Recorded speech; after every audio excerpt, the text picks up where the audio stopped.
Welcome in, Golan-Globus. I hope you enjoyed that little bit of music you heard. It definitely got us copyright struck from YouTube, so we cannot monetize this, unlike all of our other great episodes up there on YouTube. Yeah. Completely monetized. We haven't made a dime off this show just so you guys can have these great opening songs. That's right. A lot of them keep us from monetize. I mean, yeah. Well, we get commercials put up. We don't get any of the pay though. That's right. Because everyone's really coming for that fucking 30-second song bit we put at the beginning. It's not that 3 hours of content we supply. Right. And I wonder if the trailer plays a part in that, why? Because it's like the trailer's the advertisement for the movie. All we would be doing at that point is advertising the movie. But you think you'd be grateful. But speaking of ungrateful people, and speaking of non-monetizing, and thinking of YouTube, we got a little problem. You know, Griff, we are fans of independent filmmaking. Hell yeah, we are. We are star makers, to be quite honest. I mean, like we just called out last week, we got Rad back in theaters. Exactly. Thank you. You're welcome. Also, so we try to mentor and groom people. So when we find a diamond in the rough, when we see this person who needs a little light shine, who needs their flowers, if you will, we give them a spotlight. That's right. We bring them in, we polish them, we put them on the shelf for everybody to see. Yeah, in a display case. That's right. And so there was this guy, I wrote his name down. Can you remember this guy's name? Glenn, is it Danzig? Danzig? I think it's Danzig. Yeah? I think it's Danzig. Danzig. Familiar. He apparently, we covered his movie, Death Rider in the House of Vampires. Correct. And he had our episode taken down for copyright issues. Correct. We think because of the horror, I mean, he got his juju bone all up in a knot. That's right. And we used his horrible song for the movie as the opener. I don't think we did. I thought we did. I think I tried Death Rider rides alone. But he did not release that song at all. Oh, then what did we open with? Mike thinks we opened it with the song 13. I have no idea. I couldn't tell you either because I did that. That makes me even angrier because we are making you a star, Mr. Danzig. If that's your real name, it's not. Right. It's Glenn Anzalone. That's right.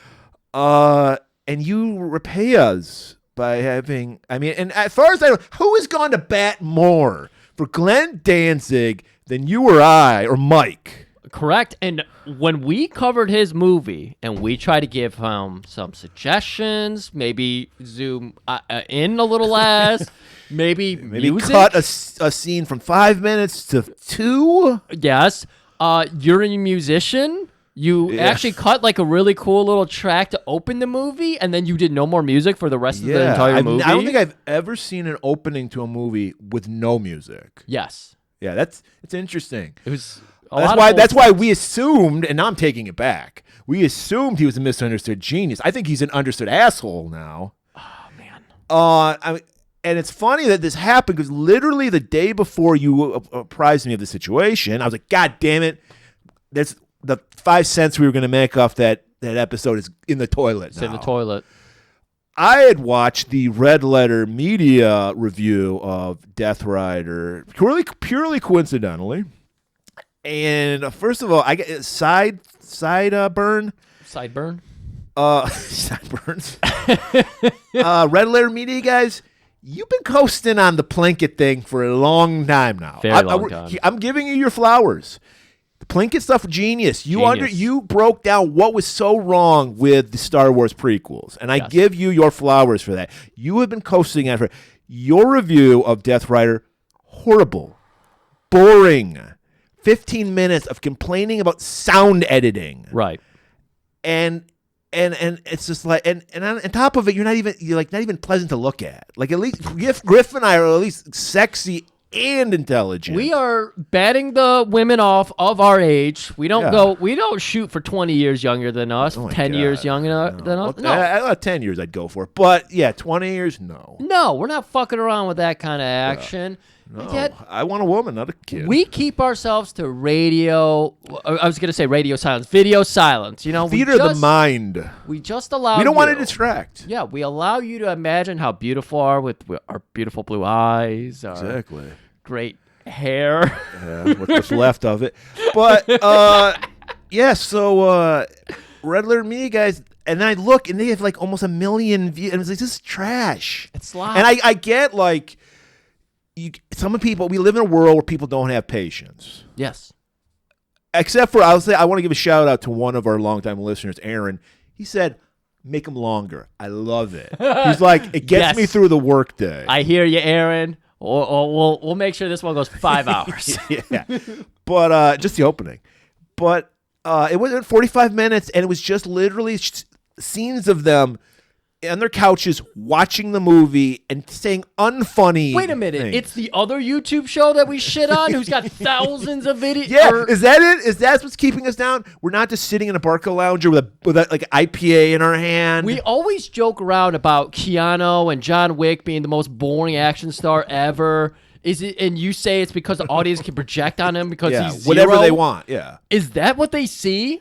that might be it. Yeah. Because we've already discussed this. We're 2 inches away from being Chippendale dancers ourselves, in which case we would not be podcasting because we would be thrusting and fucking making fortunes. Right. Fortunes. But because of the last bigotry left in the world, under 6 feet tall men, we can't have that world. We look great without a shirt and just a little bow tie around our neck, a little choker bow tie around our neck. And the cuffs, too. Don't forget the cuffs. I'm sorry. We should have been animated into heavy metal. Yes. There was only one dick in this movie. Yeah. There could have been us just fucking swinging the dicks around. But no, we don't, because we care about the movie. It's not about us. It's about the movie. I just want to end it this way by saying, Glenn, I'm disappointed in you. Right. I thought you were better than that. I almost lost a friend, the only female friend I have in Abra, when she said Glenn Danzig is a horrible singer, and I said, how dare you? He said 3 classic bands. Right. How many bands have you had? Right. And now I'm eating crow because she's right. He is the mental. I won't say that. I still like his music. Right. The post like 1995. I can't be a Chippendale dancer thing. It comes out sometimes in the worst ways. Mm-hmm. Obviously, he saw the length of it and he said, "I'm not going to listen to this. I'm just going to copyright strike Maybe it." That's his issue because he's way short of 6 feet. Yeah. Maybe. And by the way, Glenn, it was all constructive criticism. All of it. It wasn't less like, this guy blows. I guess people want that. But no, we were just like, this. Maybe put some music here. You are a songwriter. Yes, that's correct. Maybe zoom in a little less. I would have been cool with a shot of Doyle in the background just fucking destroying a guitar. It's better than seeing poor Julian Sands just cup like his hands. That would have been good if Doyle was like one of his henchmen, just fucking. Yeah, it could have been like the guitar guy in Fury Road. Yeah, it could have been that. Why are we giving him more advice? Because this is what we do. We just give, Murray. We give. Why are your episodes 3 hours? Because we're giving you 3 hours of great gold conversation. Murray, we got to move on to our next topic. Shame on you, dancing. That's all I was saying. Shame on you. And of course, before we get into any of our real conversation about heavy metal, topic at hand, we got 2 other topics. Great segue, by the way. Heavy metal Danzig to heavy metal the movie. That's right. Now, Murray, which way do you want to go? No, actually, all my other topics are about the movie. So here's what we're jumping right into. Okay. I'm going to set up a situation. Scenario, if you will. You're a biologist. You're working with another biologist in their home lab. Only problem? Swamp Thing? What is Yes, exactly. Okay. Only problem. I'm handsome, but I'm not Ray Wise handsome. Oh my God. Let's talk more Ray Wise. So you show up to start working, and you realize your lab partner's got a hot young daughter. Not too young. Clearly of legal age. Of legal age. In all 50 states. You're a ripe 30-year-old. Okay. She's 25. Yeah. So what's your question? How are you making your move? You got to be sophisticated. You got to be smart. Where is this coming from? How? Because we're going to talk Species 3 in a second here.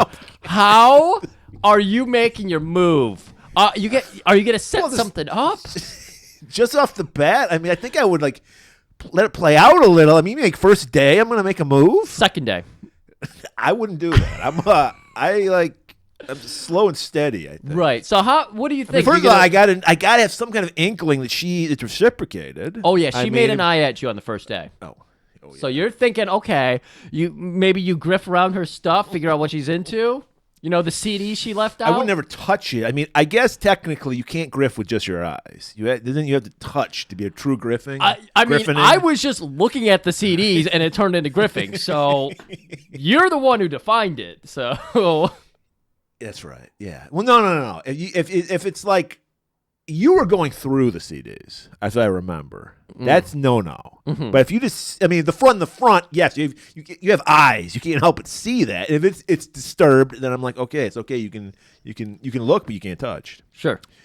And that's the same way with women. You can look, but you can't touch right then. Of course. Very respectful of you. Chippendale dancers, we ask you not to touch, but we understand we're not going to touch you. Right. So maybe figure out what she's into. Exactly. You have to. Oh yeah, I'm a big Slider Kenny fan too. Slider Kenny? Yeah. What's that? Sleater Kenny. Oh. That would be tough for me to fake because I've never heard any of their stuff. I know the band you're talking about.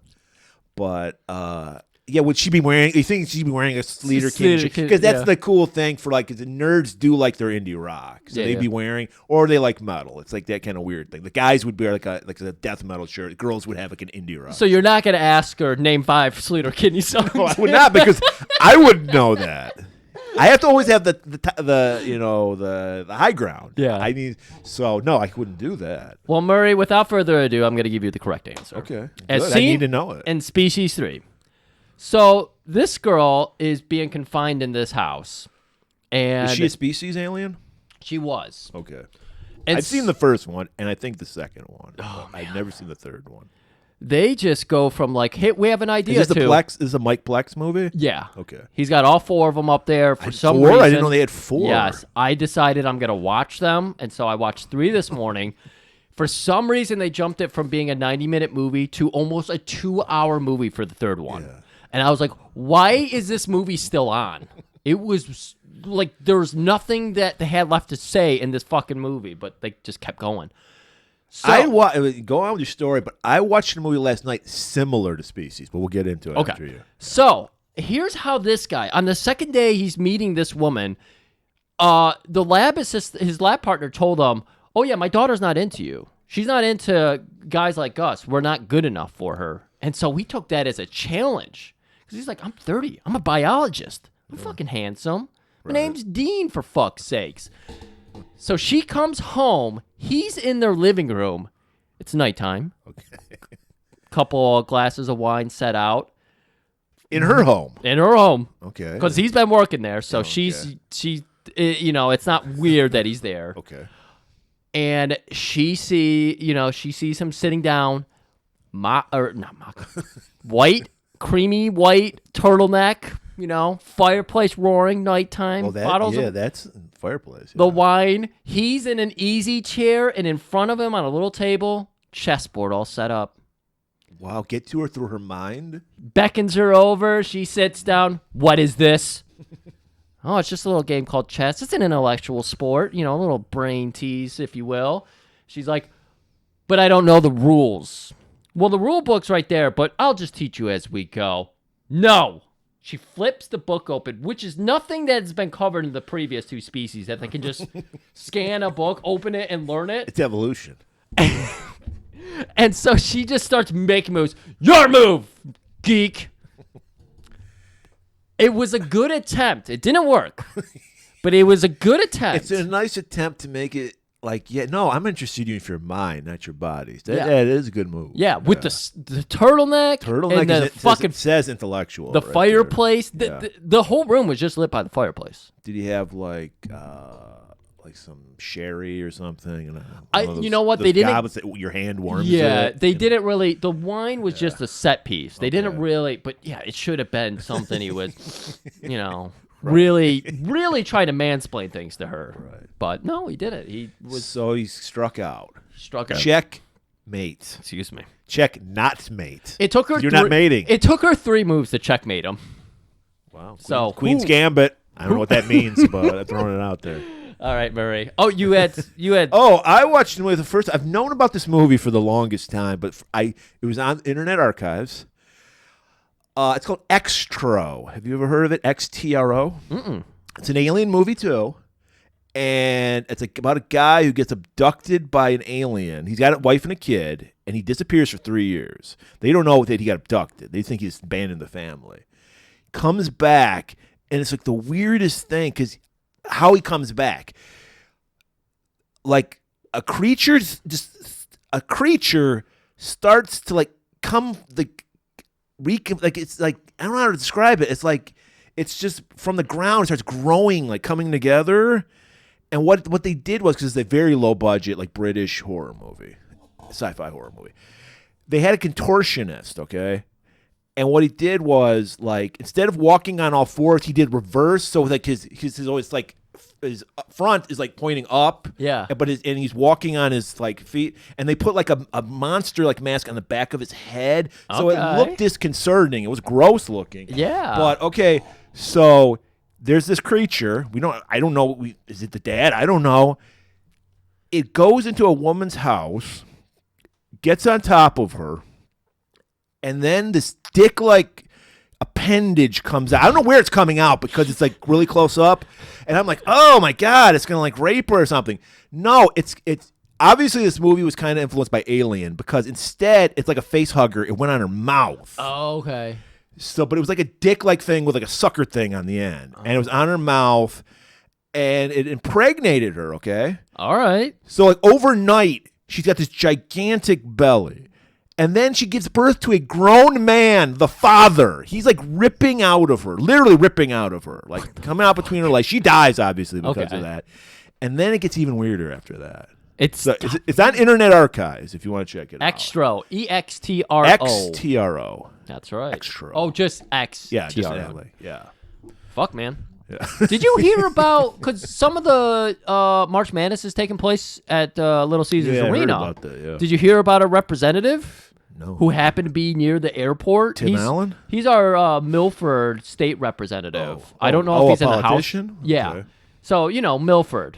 Yeah, that's the sticks for all you people. Yeah. No Michigan. And let's just go ahead and take the imagination away from this whole conversation. He's obviously a conservative. Of course, yeah. That's what anyone outside of Detroit area, it's Appalachian. Pretty much, yeah.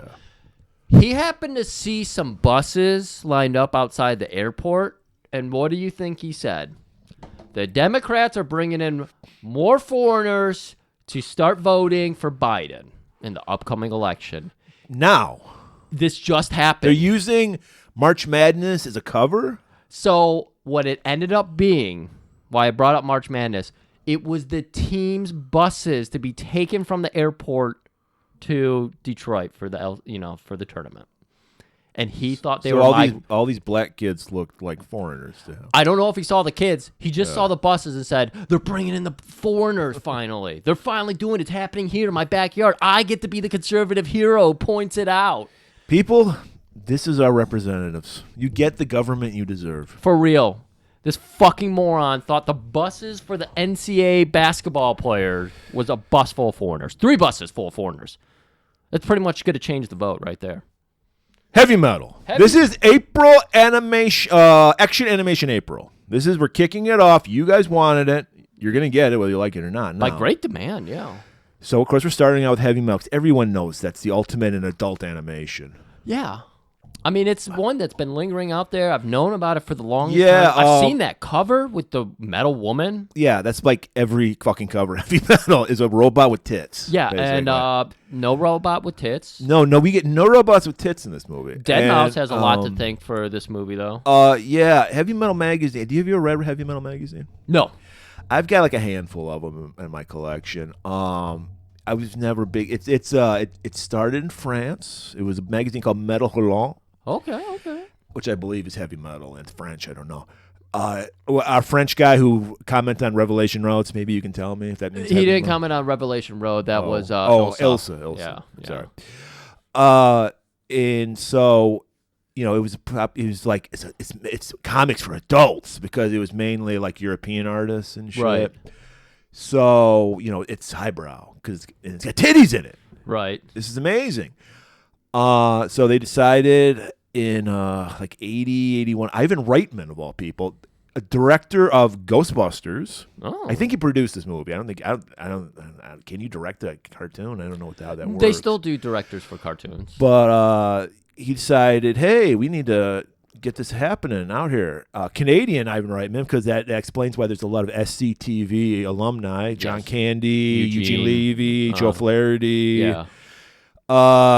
Comedy legend Harold Ramis, we'll get into later. On it. And shockingly, for a movie called Heavy Metal, very little heavy metal on the soundtrack. I counted one. Yeah, so that means there's more Devo songs in this movie than there are heavy metal songs. Yeah. Stevie Nicks. Was Donald Fagen, isn't he the Steely Dan guy? Is it Donald Fagen? Yeah, I believe Donald He had Fagen. a song on here. Yeah. Sabbath, which obviously is a heavy metal band. Dio era Sabbath, which I like. It's not. I prefer Ozzy, but it's solid. Yeah.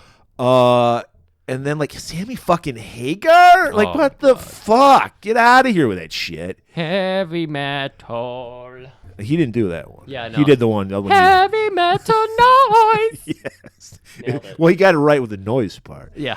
But so that was odd. But then I think about it, in 1981, heavy metal was still very, even Iron Maiden had just come out. Like there wasn't a lot of well-known. The 80s was like the really heyday of heavy metal. Yeah. You had Sabbath and Judas Priest basically were the only. So they should have had a Judas Priest song on this. But yeah, so I can understand why, but I feel a little let down by that. Heavy Metal Magazine got bought by Kevin Eastman, one of the co-creators of Teenage Mutant Ninja Turtles in the 90s. Yes. They did a sequel, Heavy Metal 2000. Oh, yeah. I've seen. It sucks. Ironside was in it, though. He did a voice. Michael Nice. Ironside. It was a vanity project because Kevin Eastman was married to Julie Strain, who was a Penthouse pet, who was in Dallas Connection. Oh, my God. And the second time that's come up today. He was so he made it around. She was the Tarna character, if you will, of that movie. Yeah. It did suck. It's barely memorable. Unlike this movie, who for years you could not even get because of the music issue. You said 91 or something, or 99. 99, I believe, was the Yeah. first time it came out. Because I remember because I'd seen it on like HBO or something. Yeah. It had been HBO because I did see the nudity in it, and it's like, oh my god, the kid. It's like it's cartoons and nudity. It's like the best of both worlds. I never knew boobs could look so good. Right, because there's tons of huge tits. Remember, this is an '80s movie, so it's a tit movie. So there's tons of huge tits. Every woman in this movie has huge tits. Not to get too far sidetracked here, but man, they even gave these women asses too. Well, yeah, women have asses. So these animators were not into the '90s flat ass, is what I'm trying to say. This is like fantasy world we're living in, dealing with. So it's like the eternal. But I'm just saying, even in the '90s, it seemed like the male fantasy was the flat-assed woman with yeah, giant tits. but it was still tits were still prominent in this movie. I mean, they're giant. Every woman has gigantic tits in this movie. It was a series of like. Was it 5 stories? I think it's like I think it comes out to 5, but it's like there's the connective 2 tissue is the ones. Lochnar. The Lochnar, a green. Which, by the way, they even said it was ridiculous, but they just needed a connective thing for the stories. Yeah. So originally the plan was to get stories from Heavy Metal Magazine, like and animate them. But because it's a French magazine, like the issue, it was. So is that all Heavy Metal Magazine was? You never really talked about the contents of it. It was science fiction, fantasy, no superhero stuff, and it was like comics, comic book. Yeah. Okay. Like I said, mainly European artists. I mean, there were some artists I liked that did stuff for heavy metal, but I never really read it. But yeah, so it was basically fantasy and science fiction. Okay. And lots of tits. Yeah, there were tits in it. I don't know if it was lots of tits. You could get away with that apparently because if you put it in a magazine format, you didn't have to go by the comics code. Okay. Which is why you could get tits in Savage Sword of Conan, which was a magazine. Right. So, which you got to have tits in a Conan fucking book. Of course. But so they couldn't. It was a big pain in the ass to get the rights to use all these stories. So there's only two, as far as I know. There's only two stories in this movie that are from Heavy Metal Magazine. Den by Richard Corbin, who I was never a big fan of Richard Corbin. Yeah. And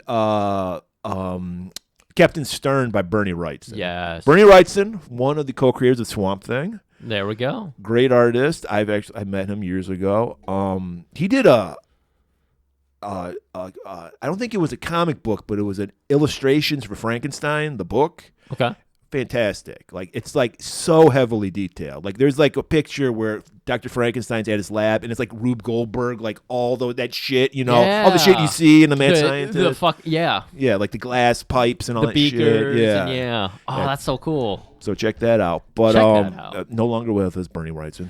But R.I.P. By the way, R.I.P. Louis Gossett Jr., Chappie. We lost him yesterday. We lost him. We actually have a pizza set up in front of us with a salad on top. We're moving the olives around how we want to conduct this episode. Right. Where do we work in our fucking joke about this, about that, Right. Because, we're going to kill this episode. We're going to slay it. There's one, I was shocked. I thought Griff and I were going to agree on the worst story in this movie, but we disagreed. But the one I thought was horrible, I think should have been removed. There's a missing story from this movie. It got cut because of time issues. And I don't know why, because it's only like 3 or 4 minutes long. Yeah, you said it was just a few minutes. Fantastic. It's probably the best story. It's on the DVD. And it shows like the evolution of evil on the world, because the Lochnar is it's just the embodiment of evil. This green globe. It tells us multiple times. Yeah, he's constantly like, shut up, we get it, you're evil. And so it's just like, it shows how it's like this primordial planet and the orb lands on it. We don't know it's Earth, but then we see evolution. We see dinosaurs attacking each other. We see a fucking woolly mammoth get taken down by cavemen. And it goes through how this violent man is. Yeah. And so it's like, we see the Inquisition. We see Jack the Ripper murdering a woman. And then it ends with the Holocaust, which goes seamlessly into the B-17 story. So it should have been in there. I don't know why they didn't do that. But we will get to our least favorite of the animations when we get there. I'm going to say there's only 2 stories in this movie that I like. Yeah. And I also think I'm not impressed with the animation. I never liked the animation. Even when I was a kid, I didn't like the animation. I mean, it's 81, though. Yeah, well, Disney put out some good animation. Yeah. Like in the fucking 50s and 40s. So I wasn't... Bugs Bunny animations in the 40s, and that's great animation. Yeah, I guess it should have. Part of it was they had to do it in a year. And it usually takes years to do it, like especially a hand-drawn animation. Because they were rushing it. Yeah, so you cut yourself off there because it's if you're trying to do all that shit, though it shows. Yeah. I'm not a fan of the animation. Yeah, so some of it I thought was okay, but a lot of it, I didn't care for. I compared it this morning to Mike to there was these games that came out for like the CDI console of Zelda. And the animation for that is god awful. It's known for it, and that's what this kind of reminded me of. They use rotoscoping, which I'm not a fan of. That's exactly what they did. I'm not a fan of it. It worked pretty good in Tarna's story, but I'm generally not a fan. That was big in the 70s. I remember Ralph Bakshi, who we're going to do a movie of his later on, because he's like the king of like adult animation. In the 70s, you tried to because I mean, it is ridiculous that there's this. I don't care if it's. First of all, the movie's going to go through quick, so don't worry about this long intro. But he was like, I never understood the idea and I guess Japan always got this like. Why is drawings children's stuff? Like, why can't we do adult animation? So he always tried to champion that. He never really got his day, because most of the show wasn't good. But he did the Lord. I mean, I saw the Lord of the Rings adaptation he did when I was a kid. Yeah. But I think we can why can't we do adult animation? I don't know why. It's like I think a lot of us accepted that you can do comic books for adults. Why can't we do animation for adults? Which nowadays we do have plenty of adult animation. Maybe not nudity, but hey, if I want to we have a lot of adult humor animation. Yeah, exactly. Like Adult Swim and all that shit. Yeah. But I'm talking about I guess I'm sure there are some I'm not thinking about right now. There's some dramas out there, but I don't know. I think I think I would rather watch a comic book movie drawn like a comic book than cool. a live action one. I know Hellboy did a couple So, all right, we're going to get into this fucking enough of our yammering. You got everything you need to know about heavy metal. 2 quick sentences to get out here. Okay. A lot of redheads for some reason that seem to be their type. That's I think it's just because it's just a unique color. Like that's common in comic books too. There's way more redheads in comic books than there are in real life. Good call. So I think it's just a dramatic color. Just creative people, animators, they seem to be really into the redheads. Yeah. And then the other thing. Well, there are no redheaded guys. Those are the freaks. I mean, redheaded women can be hot. Well, the doctor's a redhead, but he dies. Yeah. And he's bald. Right. But you can see it on his beard. And he was a freak. But the other thing I want to mention, anime, you are on notice. This came out in 81, and they knew, even if you're doing a cartoon, do not make them look like children.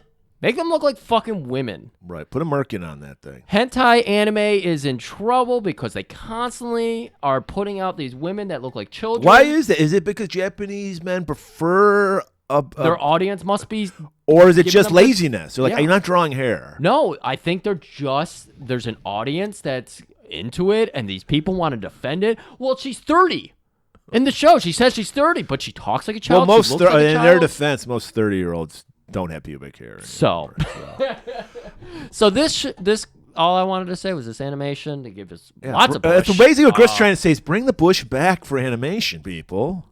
I'm trying to say, just fucking stop drawing people where we're like. No, I'm with you. I'm pretty sure that's a child. It's weird. Well, that's just the trope of. Doesn't everyone look like a child in Japanese animation? I mean, I guess kind of, but like, they're getting carried away. All right. Well, here's the trailer that Griff threw together. I'm sure it's amazing. We're gonna get fucking copyrighted fucking for it, but copyrighted for everything in this episode. You're still gonna enjoy it because he put a lot of work into it. Unlike Red Letter Media.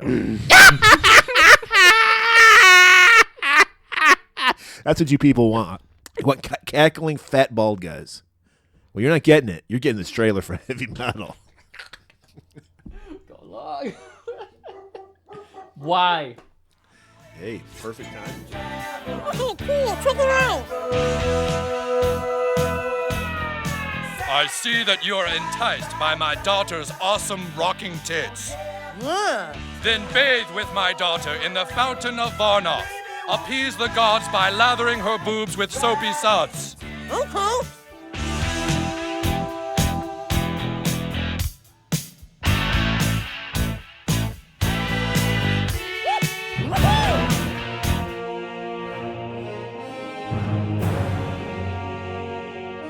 Hey, everybody. Good to see you again. And there's beer in the fridge.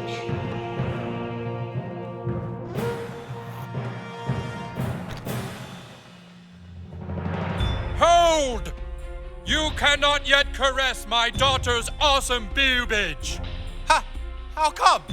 There is another suitor. What? Get out of here, kid!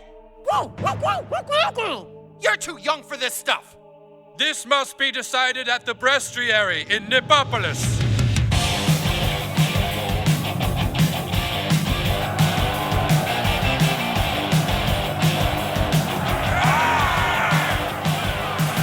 Now fight for the Lochnar Trophy! And there's beer in the fridge. All right, welcome back. Hopefully you enjoyed whatever the fuck I just slapped together there. Because, we got to try to avoid some copyright stuff. Got to try. Well, they only do that with YouTube, right? They don't do it with our podcast. Yeah. That's why you need to follow us on our podcast. Just type in Golan-Globus Theater. Golan-Globus Theater. No, that was confusing as fuck. Golan-Globus, all one word with the dash in between. Space Theater. Not good for radio. Our name, not good for radio. Google that, and it'll pop up every podcast app we're on that we know of. I don't know. Yeah, there might be some weird ones out there. Yeah. Deezer, I think, is one. My favorite indie rock band, Deezer. Yeah. Heavy metal.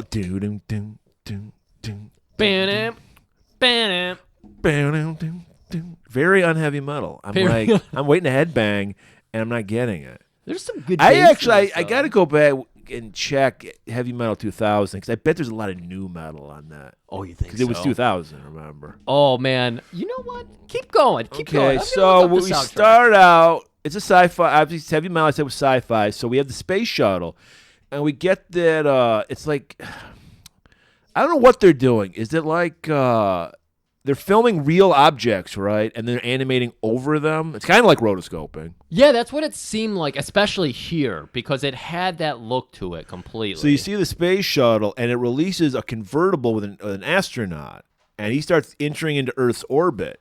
And we're like, oh, my God, he's going to burn up. No, he pulls his parachute out, his little dragster parachute, and he floats right. No, he doesn't. He hits the ground and then he pulls the Oh, parachute. okay. It was I was like, All what the fuck? So we're 3 seconds into this movie, and I'm like, okay, great. We are playing with Looney Tunes properties here because Whatever, it's a cartoon. the car slams to the ground after being in outer space. That's how great American-made cars are. You can do that. They used to be that great. We're made right here in Detroit. Now you can't even bump into a fucking cone. A plastic cone without your car exploding. Yeah, and then your Bender. fender costs like $2,000. That's right. Well, they got to go to Fender Because it's Cabello all to made out get of it. plastic. That's right. So he drives to his home, and he's got this something he wants to show his daughter. Yes. His daughter's like, "What did you bring me?" His name's Grimaldi, by the way. Grimaldi, what a fucking name. Originally, the premise, the connective tissue of this movie was he was going to show her a carousel that was powered by the green orb. Okay. And it had little things that had something to do with the story. So there was like a B-17, like you could ride it. Little charms or Yes. something. Well, little rides, like it's a carousel. No, I got you. And so, yeah, that originally, and then they scrapped it. And now it's just hit this like orb creeping on a young girl. It's kind It's of weird. really weird. Like, this movie puts you in the wrong headspace immediately. Like, you're like, oh, okay, car flying through space. You're supposed to be high right now. Like, Right, yeah. it might as well have said, you should have smoked a joint by now. Well, this was for many years a midnight movie type movie where people would get wasted. Yeah, before, stoner. Yeah. We also need to mention he drives up to this house. It's a mansion, like straight out of it looks like a plantation house. It looks like the Psycho House. Okay, Psycho House. Yeah. But there is nothing around them. They're in the middle of nothing. Yeah, it's on like a hill. And so you're just like, are they super fucking rich because he's an astronaut, or is there no more humans left on Earth? Astronaut/scientist. Astroscientist. Well, when you he probably lives in Nebraska, so it's cheap. Yeah. So, Whenever you're ready, maybe we'll get through the first cartoon, and I'll interrupt by telling you the Heavy Metal 2000 soundtrack. Okay. So the daughter, like every kid, what'd you bring me? Not so fast. I gotta go to the study real quick.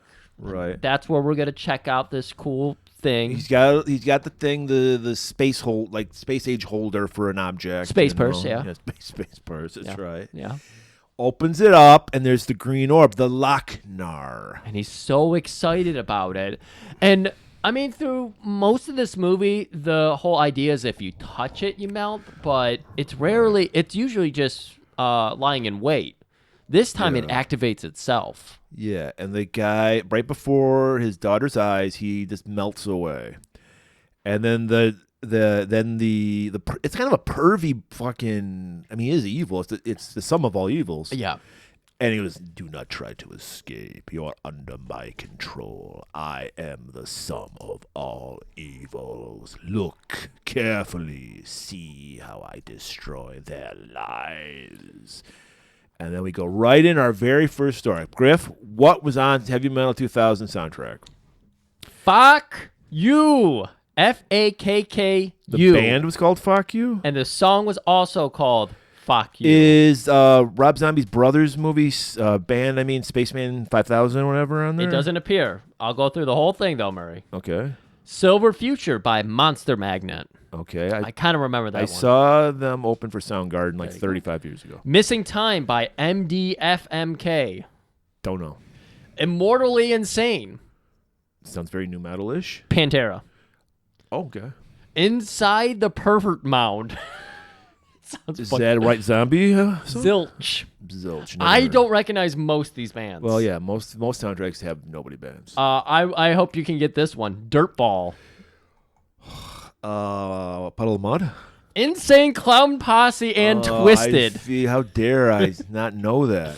Storaged. Here's your first new metal band. Or as far as I know. Edema. System of a Down. Okay. Rough Day. I don't know. Days of the New. Oh, I remember. That was like a grunge kind of like the bands that jumped on the grunge bandwagon was one of those. Yeah. Psycho Sexy. What? Is psychosexual on this? Does it make love in a graveyard No. or Tombstone? Where the fuck that thing is called? Great. On a grave. Let's make love on a grave. Make love on a grave. Psycho Sexy. The band is Sinister. Sinistar. Oh, okay. No, I don't know. Oh, here's a band we know. The song is Infinity. Okay. Tell me. Queens of the Stone Age. Okay, I like them. They're There's one actually- band I actually like. Yeah. Oh, I like a couple Pantera albums. Alcoholocaust. That's a great name. It is. Machine Head is the band. Oh, I do not like Machine Head. Okay. Green Iron Fist. That sounds like an awesome High on Fire song. It does. What is it? Full Devil Jacket. I don't like that. Hit Back. Don't know. Band Hate Department. That's pretty phoning it in right there. Yeah. Terrell is the name of the song. Okay. The band is Puya. I remember Puya. Puya. They were, I believe, a Puerto Rican band, and they did metal with, I think, mariachi. They tried to incorporate, so they had horns in it. Okay. Yeah. Not good, but it was interesting. Yeah. Dystopia by Apartment 26. Okay, don't know that. Buried Alive. You should know this band. Venom is buried alive. Billy Idol. Well, there is a great Venom song called Buried Alive. They should have put that up. Wishes, another new metal band that I know. The song is Wishes. Korn?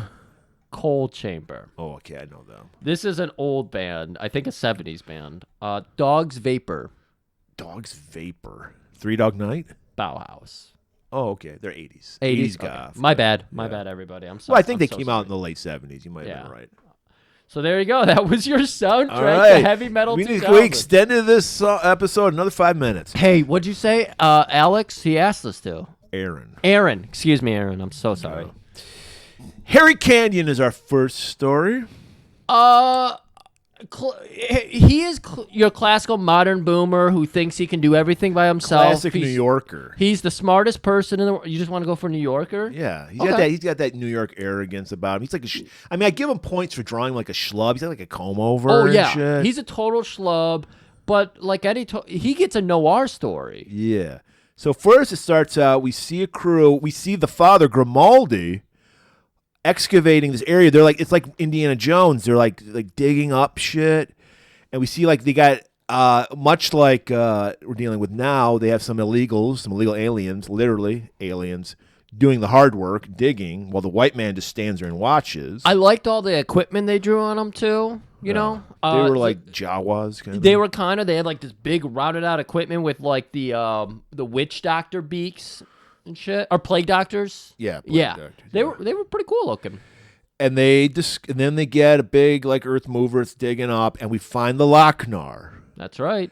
And one of the fucking diggers goes down in there and grabs it, and that's when we see, that's when we first learned that touching it is what. Well, we learned it when Grimaldi. Well, he doesn't. I was saying is he doesn't even touch it. He just opens the case and it floats at him and melts him. Right. So the question is, who buried the Lochnar? Because we're on Earth in the year 2031. It seems to be just floating around in space and crashing into planets. It does whatever the fuck it wants. It does whatever it wants. Just like evil. Yeah, just like Harry Canyon. All right, now we're in New York City. We see the Empire State Building, so we know we're in New York. We meet our hero, our anti-hero, Harry Canyon, schlubby cab driver, knows everything. He's bitching about the illegal aliens. Yeah. Meaning because real aliens are now trying to invade steal our jobs. They're bringing them in by the busful. We just had that near scare. See, I brought that up for a reason. He's looking at the newspaper. Because even in the year 2031, we're still reading newspapers, Griff. 2021, wasn't it? No, it's 2030. 31? Okay. Which makes sense because I totally believe in carry the one. 7 years from now, we're gonna have flying cars. I believe it. Yeah. And Blade Runner was wrong. Heavy Metal was right. Yeah.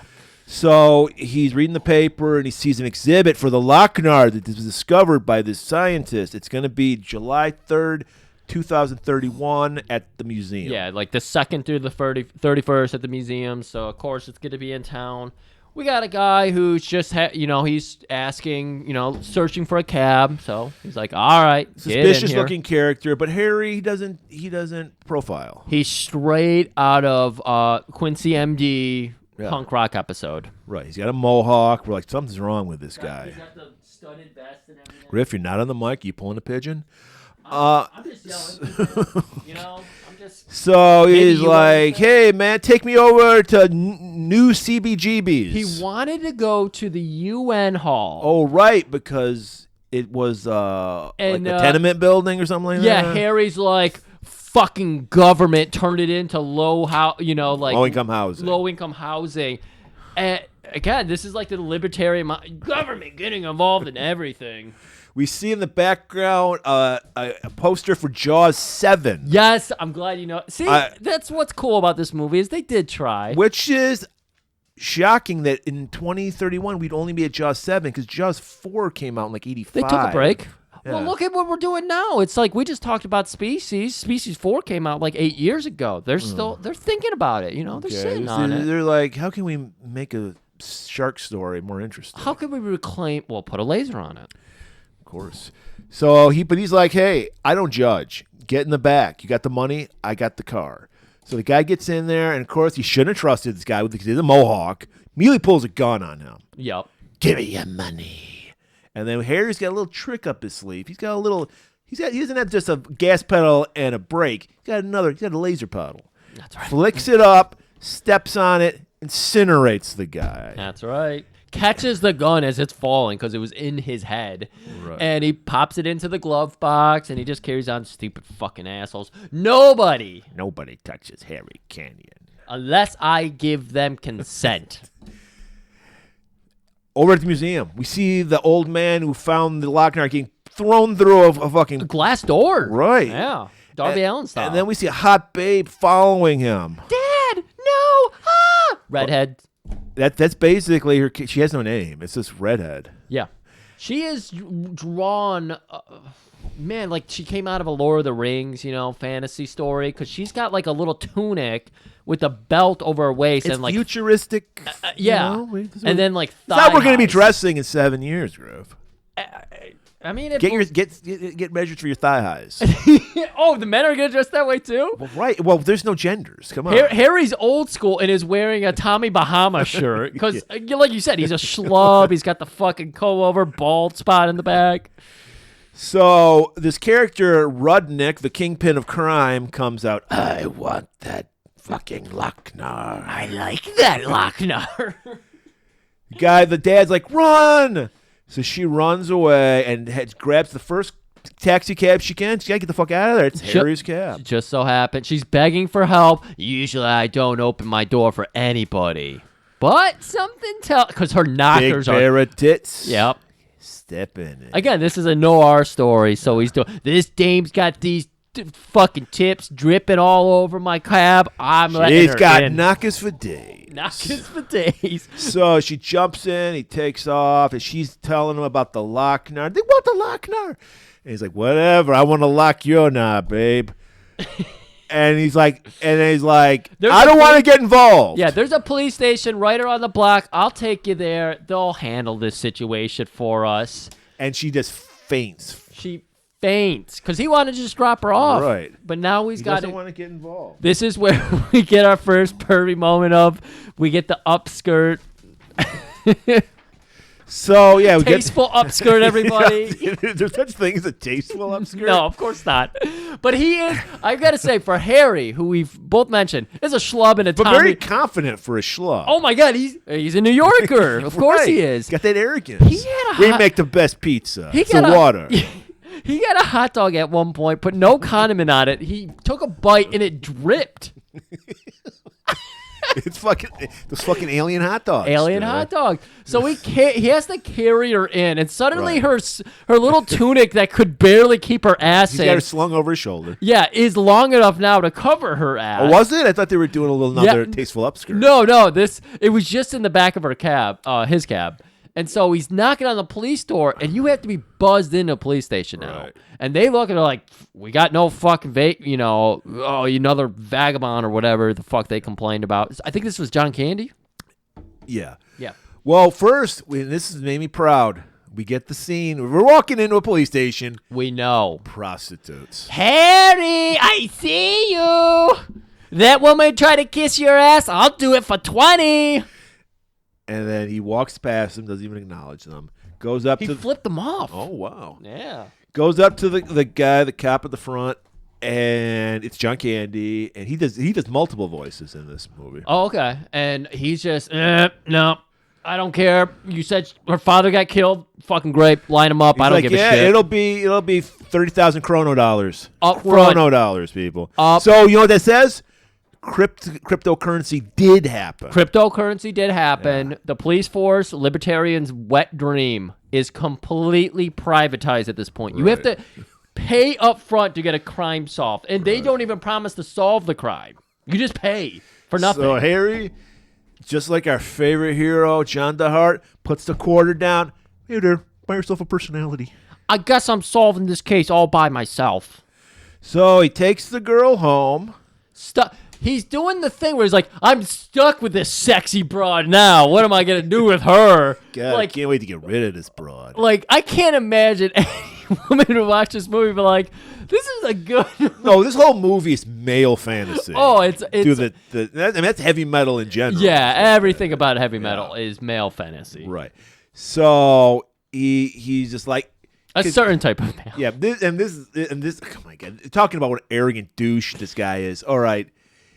She is like hot for him, like, cause he's like, I can't wait to get rid of you. Yeah. Do you remember what song was playing here? The Journey song, yeah. Journey song, yeah. Open arms, something.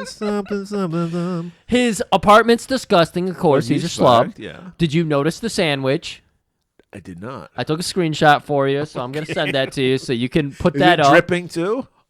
Murray, he goes into his fridge. I like the fact that there's a lot of moisture in the food in the future. I didn't even It's think a about dystopian hellscape for you, but I'm loving it. I'm just slurping that up. He goes into his fridge, and you're thinking he's going to pull out, like, it looked like it was going to be carbonated fizzy water or something. Yeah. And I was like, oh, they got it right. Like, fizzy water's everywhere.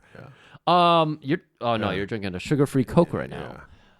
No, he reaches in. It looks like it's in a shaving cream bottle. He sprays it all over a sandwich that looks like it's Swiss pepperoni and like. You really studied this scene. Well, come on, this is what we do.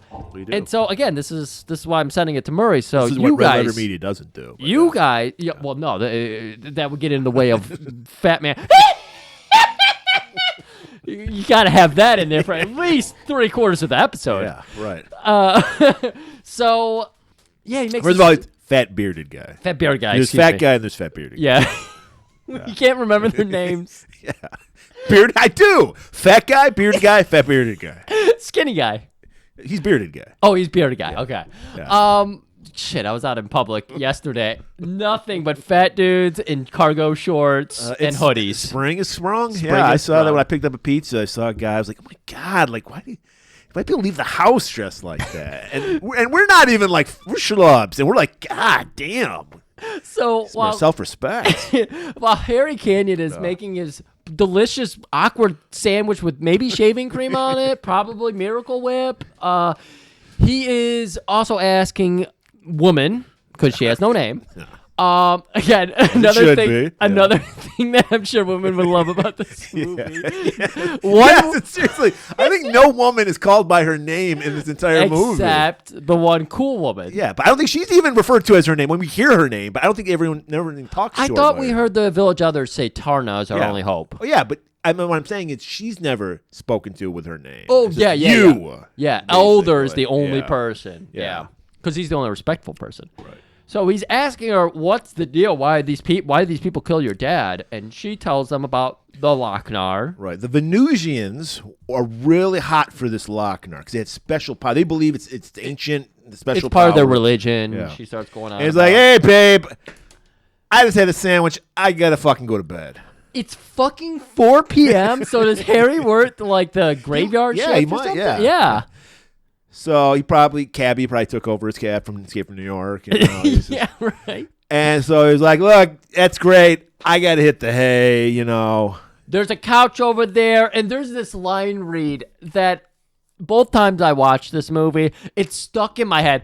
Beer's in the fridge. I don't know why it was said so awkwardly. I might have to put that up as a GIF too. But he just goes, couch is free, beer's in the fridge. And then he hits there's remotes, of course, it's the future. So he's got like a whole fucking remote console next to his bed, and he hits the lights. Right. And he climbs into bed. Hit the lights. That would have been a great song for the lights. That would have been So- fresh metal, at least. This is adult animation for adults, mature themes. Right. And we're talking about Harry Canyon, by the way. I'm just trying to preface people. Get them ready. So woman walks into his bedroom. "Can I sleep with you?" Well, he's got a studio apartment. So it's not walking to the bedroom. She just walks over to the bed in the it's the one room. And she asks for consent, and he consents. As he's you may. As she's undressing. Right. That is the implication. Right. Can I get in your bed? So that is a heavy-handed consent, you know. How, when you're Harry Canyon, I mean, as the audience, Harry we obviously... saw her Harry Canyon. Are you proud of that one? Yes, I can see it. I just came up with that. I can see it in your eye. You're You're not so getting. proud of it. Don't do that. Please do not ever do that right in the mic. Aaron has just been like, "Okay, guys, actually, I don't want to listen. People love that. I don't want to People listen love that. anymore." Okay. It is true based on the numbers of our rivals.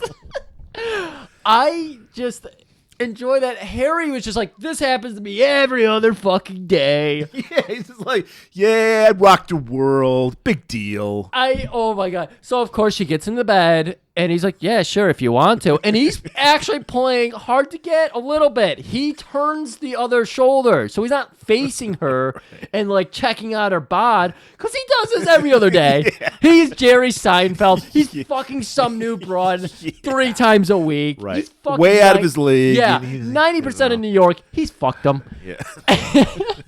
These broads love cabbies, dude. Exactly. He's just got a hot mouth. He knows where all the good pizza places are.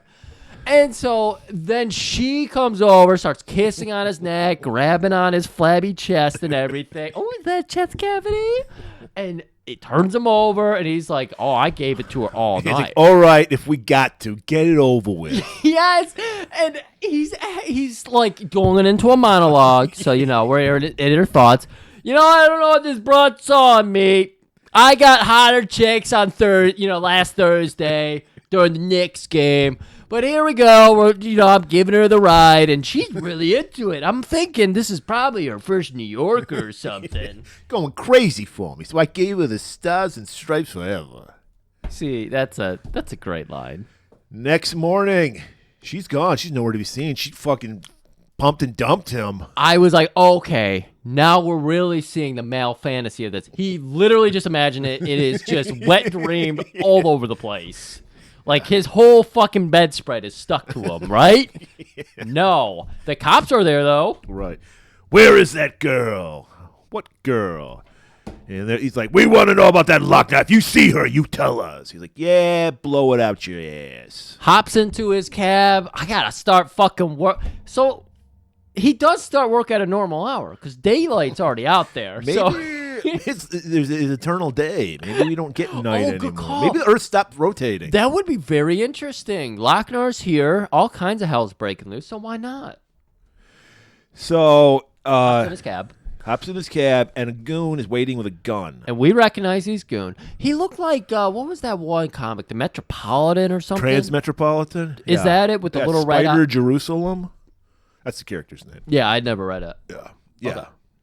Yes. But the guy had like kind of that vibe. He had like sunglasses, but it was like I think Red and blue? Yeah, red and black, something like that. Okay. Maybe it could have been red and blue. I don't remember. Okay. It's been 30 years. It reminded me of that, so I'm glad we cleared it. He's the goon of Rudnick. Rudnick gets in, and he's just like, Well, I could have, you know what? Donald Pleasance would have done a great Rudnick. Dude, I thought I heard Donald Pleasance at one point in this movie, and I was like, there's no way. There's no way. He's not Canadian enough for this movie.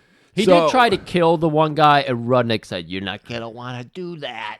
He's like, I represent an alien group that's looking for the Loch Ness. I know the girl has it.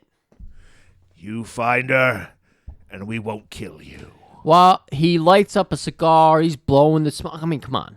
We're in a tiny little cab here, and he's fucking fogging it up. Right. And then he puts the cigar out on his seat. So total asshole. Where does he get a message from?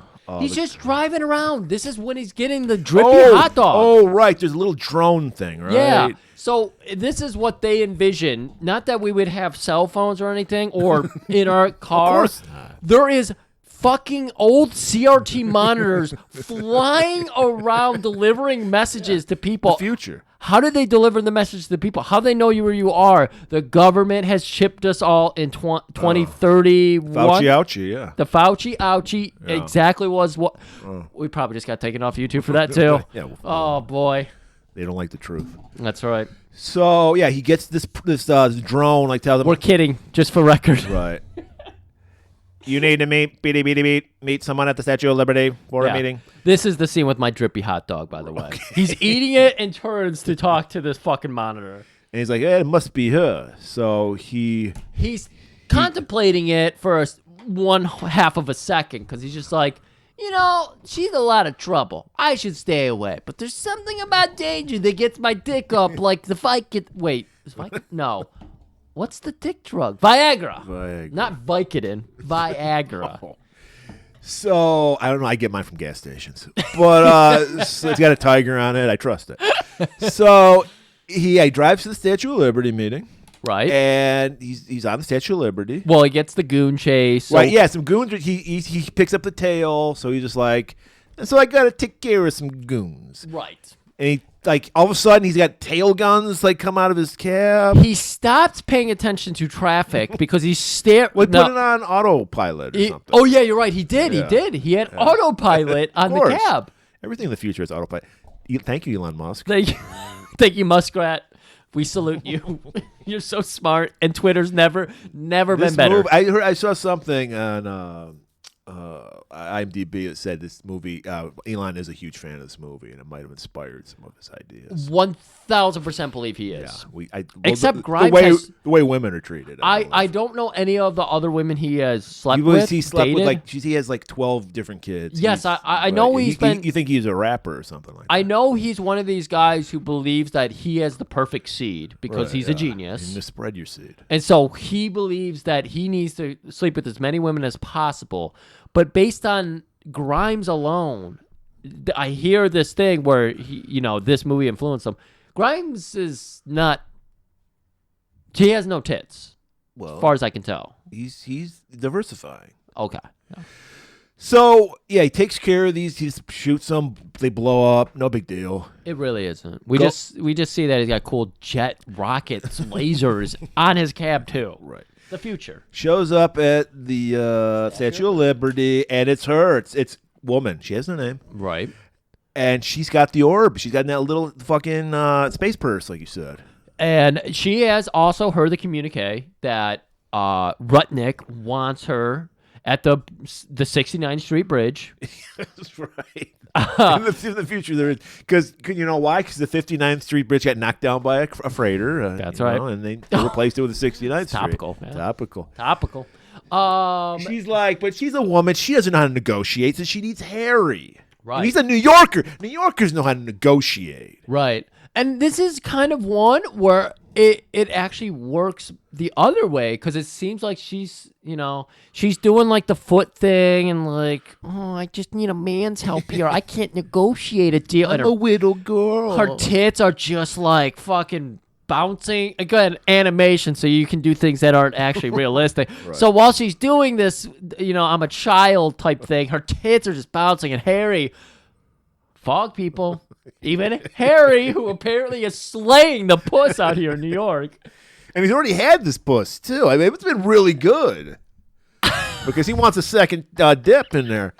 So she's like, I could get 300,000 chrono dollars for this. Well, look here, babe. I'll sign these Dennis Miller. He's like, look here. I'll help you out if you give me 50%. I'm glad you said one unsavory character because he has got Ginty energy for days. Yes. In the live-action Heavy Metal, Ginty would have been perfect for Harry Canyon. Let's go ahead and say this right now, guys. Harry Canyon. We announced we were going to do Heavy Metal last week, and we've already been reached out to by Hollywood. They want us to do a live action. They're going to CGI Robert Ginty. Yeah, we got the rights from his estate. That's right. And Look for it. Harry Canyon, the movie. It's a trilogy. Okay. Oh, Everything's got to be a trilogy. We got a trilogy? Yeah. And the last movie might be broken up into 2 movies. So 4 movies. So Harry's like, yeah, I'll help you out for half. And she's like, okay, I don't know how to do math. That sounds good. 50%? Is that like an ice cold Coca-Cola? All right. We're underneath the 69th. There's a lot of shit happens underneath the 69th Street Bridge. Dude, I don't want to tell you, but in fact, we will be taken off the podcast world if I talk about what happened under that bridge. Rudnick has a space age Kinji case. It literally tells you how much money is in it. I like that detail. He presses it down and it goes, and we see a digital readout, 300,000 chrono dollars. So he's on the up and up. So they make the exchange. And immediately Rudnick's like, I got to check this orb out. Right. And the orb just disintegrates him. Right. That's exactly. They're just, again, showing us this is exactly what happens. Woman gets back in the car because Harry's like, I'm not getting out of the fucking car. I'll cover you from here. What was his point? Like, why did he get half? He just drives her to the fucking 69th Street Bridge. That's all he did. Right. I didn't. Again, male fantasy. Male fantasy. I do zero work. I get this hot broad, 20 years younger than me, still very much a woman, everybody. Yes. Clearly. We saw the bush. Yeah. We clearly in her mid to late 20s. Yeah. Harry, of course. I don't even know what to say. I don't know what to say. He's waiting for that 150. He's like, hey, babe.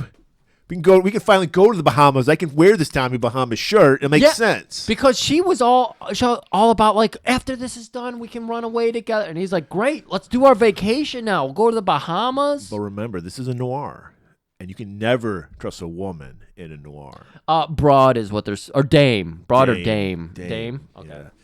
And she pulls a gun. She's like, I think I'd like all of the money. Yeah. Suddenly, she doesn't have the cutesy voice. Right. And he's like, why'd she have to do that? He had no choice. He's got to use his fucking laser. And for some reason, she got in the back seat. Yeah. Well, that's what you do. In a cab, you never sit in the front seat. Right. And so you notice how it incinerated her clothes first, and then she turned into a skeleton, and then she turned back to being naked. Yeah. So gave her an X-ray, said you don't have breast cancer, and then it incinerated. We had to see some side tit shots and weird shit, And he catches her gun and drops into his hand. And of course he's like, it's a bummer. She was hot to fuck, but she was just a little too greedy for my taste. I put her down as a 2-way ride with one hell of a tip. 2-day ride. And he's just like, on to getting laid again. It's like no big deal for Harry. Right. He is not frustrated over this. He's like, with this 300,000, I'm just going to go down, buy myself a couple juicy hot dogs that are dripping wet. Maybe the bun was soaked. I'm really That's curious. They do it in the future. I'm really curious. I got to get a gift for that It's too. called a Joey Chestnut. Get a gift. They just soak the buns. I'm gonna dictate my notes here to myself. Joey Chestnut is actually the mayor of New York at this time, and he decreed that all buns must be dipped in water, saturated, because that's how a New Yorker eats a hot dog. It is how a New Yorker eats a hot dog. So back to the mansion. The Lochinvar is like, I have chosen you, girl, because you have power. Some worlds I was worshipped as a god. Right. We are questioning, like, why is this girl? And all of her animated faces are fucking appalling. Yeah. I mean, I guess it's accurate She's for in terror, what she's supposed to be portraying. All right.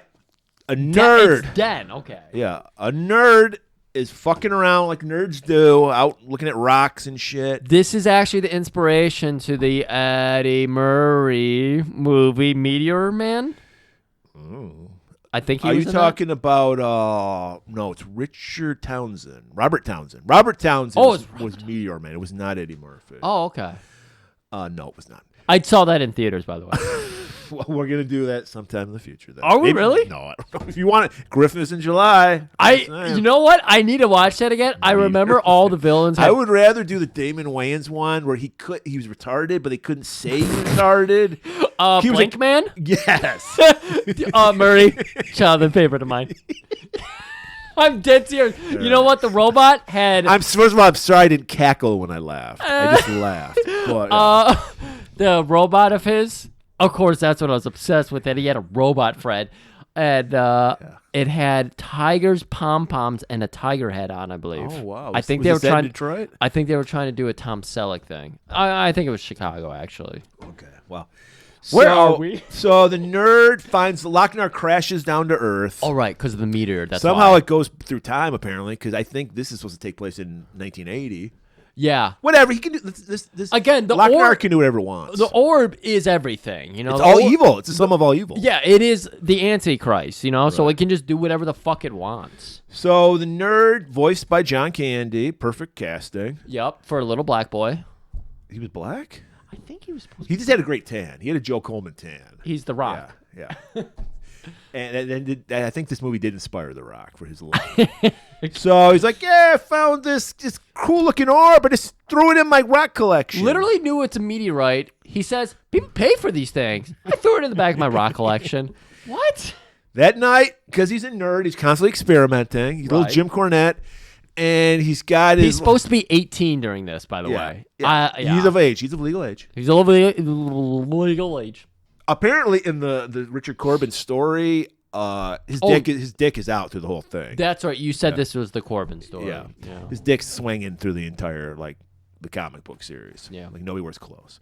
So he's fucking with some electricity, like a Ben Franklin type thing. He's got an attic room here. Got the kite with a key on it. That's right. We're doing it old school. Lightning hits it. He's like, wow, electricity. Like, we already discovered electricity, idiot. What the fuck? We're not impressed by this. Right. He's got some grass and seismograph and all that kind of shit, and they're going off the chart. It's out of the charts. This is crazy, boy, man. Spreadsheet. And then all of a sudden, the Lochnar hears that and just sends him to another plane of existence. And we're doing like a fucking, it reminded me kind of what's it called? Rush music video, and they got the guy tumbling naked. Kind of a prog rock kind of video. Yeah, time and space. This would be a good place for a prog rock song. This would be a good place to hit your joint. Or a good place for a heavy metal song. It could be, yeah. And as he's plummeting through space, he's changing. He's turning into the Rock, like you said. Right. And he lands on this alien world, and he's lost some things, his hair, and gained other things, a huge cock. And he looks like Virgil. You know, he's jacked as fuck, but he talk. Oh no, I love this. He goes, no hair. Looks down big. Yes, to his dick. Yes, okay. So he's like, I'm not going to be walking around with my dork hanging out. So he grabs like a little flag, makes a loincloth out of it. I kind of love this, though, because when he talked, he had a deep man's voice. Right. But his inner monologue was still the 18-year-old. It's like Shazam. It's prepubescent because we didn't get, I didn't get my This is the ultimate male fantasy. Oh, yeah. Yeah. Nerd fantasy. Like you said, we didn't get our pubes until we were 30. I just got my pubes. He showed me. Yeah. You got him. Sorry, Mary. Yeah. Well, very nice. Yeah. Pat on the head. So he's looking around. Wow, this looks like something out of the 10 Commandments. And then we see there's this sacrificial rite happening. Totally something all children say. Something out of the 10 Commandments. Well, if you're raised right. So there's like a ziggurat. That's for anybody to know. That's a pyramid that has the steps on it. Thank you. That's Murray. your word. You use that in Scrabble. You get a lot of fucking points. You know your fucking details. Yeah. You have a memory. I have none of these things. So I'm just like, hey, you guys know these fucking stupid triangles up here. We see a masked topless woman. That's a nice redhead, of course, the sexiest. 2 for 2. At huge tits, and she's got the cowl on, draped over her head. and it's just open. So you got bush. Oh, I thought she was wearing a giant like mask thing. Wasn't Oh, she? you know what? She did have a mask on. You're right. Yeah. You're right. And then, oh, you know what? She had a little. Because other women here, they have a string tarp that hangs over their bush that doesn't. Cocksmock, but Yeah, whatever, cunt smock. It was I a guess. bush. It was a bush mock. Yeah. Because all it did was cover their bush. Yeah. And it was completely open in the ass. She and then like there's like a pool. I thought it was lava, but it's blood. It's just red water, I guess. Yeah, it was just water. We're on another plane of existence. And this is a Water can be natural red. spring, by the way. I thought they made a pool. It's a natural spring, as Right. we're about to find out. They just worked around it. Right. And she's ready to kill this beautiful blonde with gigantic. Guess what? Gigantic tits. I never would have believed it. Is she completely naked? I think she's naked. She has the cunt smock. the And so he's like, I'm not going to let that happen. Look at those tits. wowza. So she is going to give a sacrifice to Ulatek, which is Cthulhu backwards. I learned that on IMDb. Shit. Okay. And she's like, Ulatek, you take this sacrifice. Like, I'm going to save that piece of ass. Then she'll have to sleep with me. Yeah. You know? He's running this 18-year-old nerd's fucking virgin logic. You know? I got the bod now. So he leaps down, grabs her, and she's got her feet are tied together. So he hooks her feet around his neck. Yeah, I think her feet and hands were tied Yeah. together. So he does just hook it around her, and then he swims further into the water, and it just happens to be an underground fucking hole, that he can swim And through. he does mention, he's like, my new lungs, I mean, I hope she doesn't fucking die, but I'm feeling okay. Comes up for air. Well, he surfaces, gets them to land, safety, all of that, and she pops right up. Yeah, and she introduces herself as Catherine Wells from Gibraltar, Earth. In the comic, she was originally a 71-year-old lady. Oh. So there's a flip of it. So they're both they're I guess maybe this is a world where your ideal self comes to fruition. Maybe, yeah, okay. So she's like, how can I ever repay you for this? And remember, he's still an inexperienced young boy. Yeah, and he's trying to think of pickup lines. That was He's one of like, his, where's the chess set? Yeah. And there's no chess set in this world. one of the things he says to himself is, I'm this big, well, it's the inner monologue. So I'm this big nerd now, but I still have my same fucking game. So I ask her, she's been around here often. No, I'm from Earth. I'm from Earth too. Can we fuck? Thankfully, Catherine does all the talking, and she gets up close, and she's like, how could I ever thank you? Maybe with my body? I completely consent to anything. Completely. Andy Sedaris, eat your heart out here. She looks up and, down and up and down again and up and down again. Up and down again. Up and down again. And she says, I consent to anything. So it's just about to fucking throw down. And What then, does Den go for first? This is what I was trying to talk about. These people, tits everywhere, and yet what is the first thing Den goes for? her cakes. Cakes. Grabs them cakes. He grabs them cakes. And apparently that's offensive to the denizens of this planet because these creatures pop up. Yeah, they were clearly... No one's gonna fuck on my... They were clearly watching. And Yeah.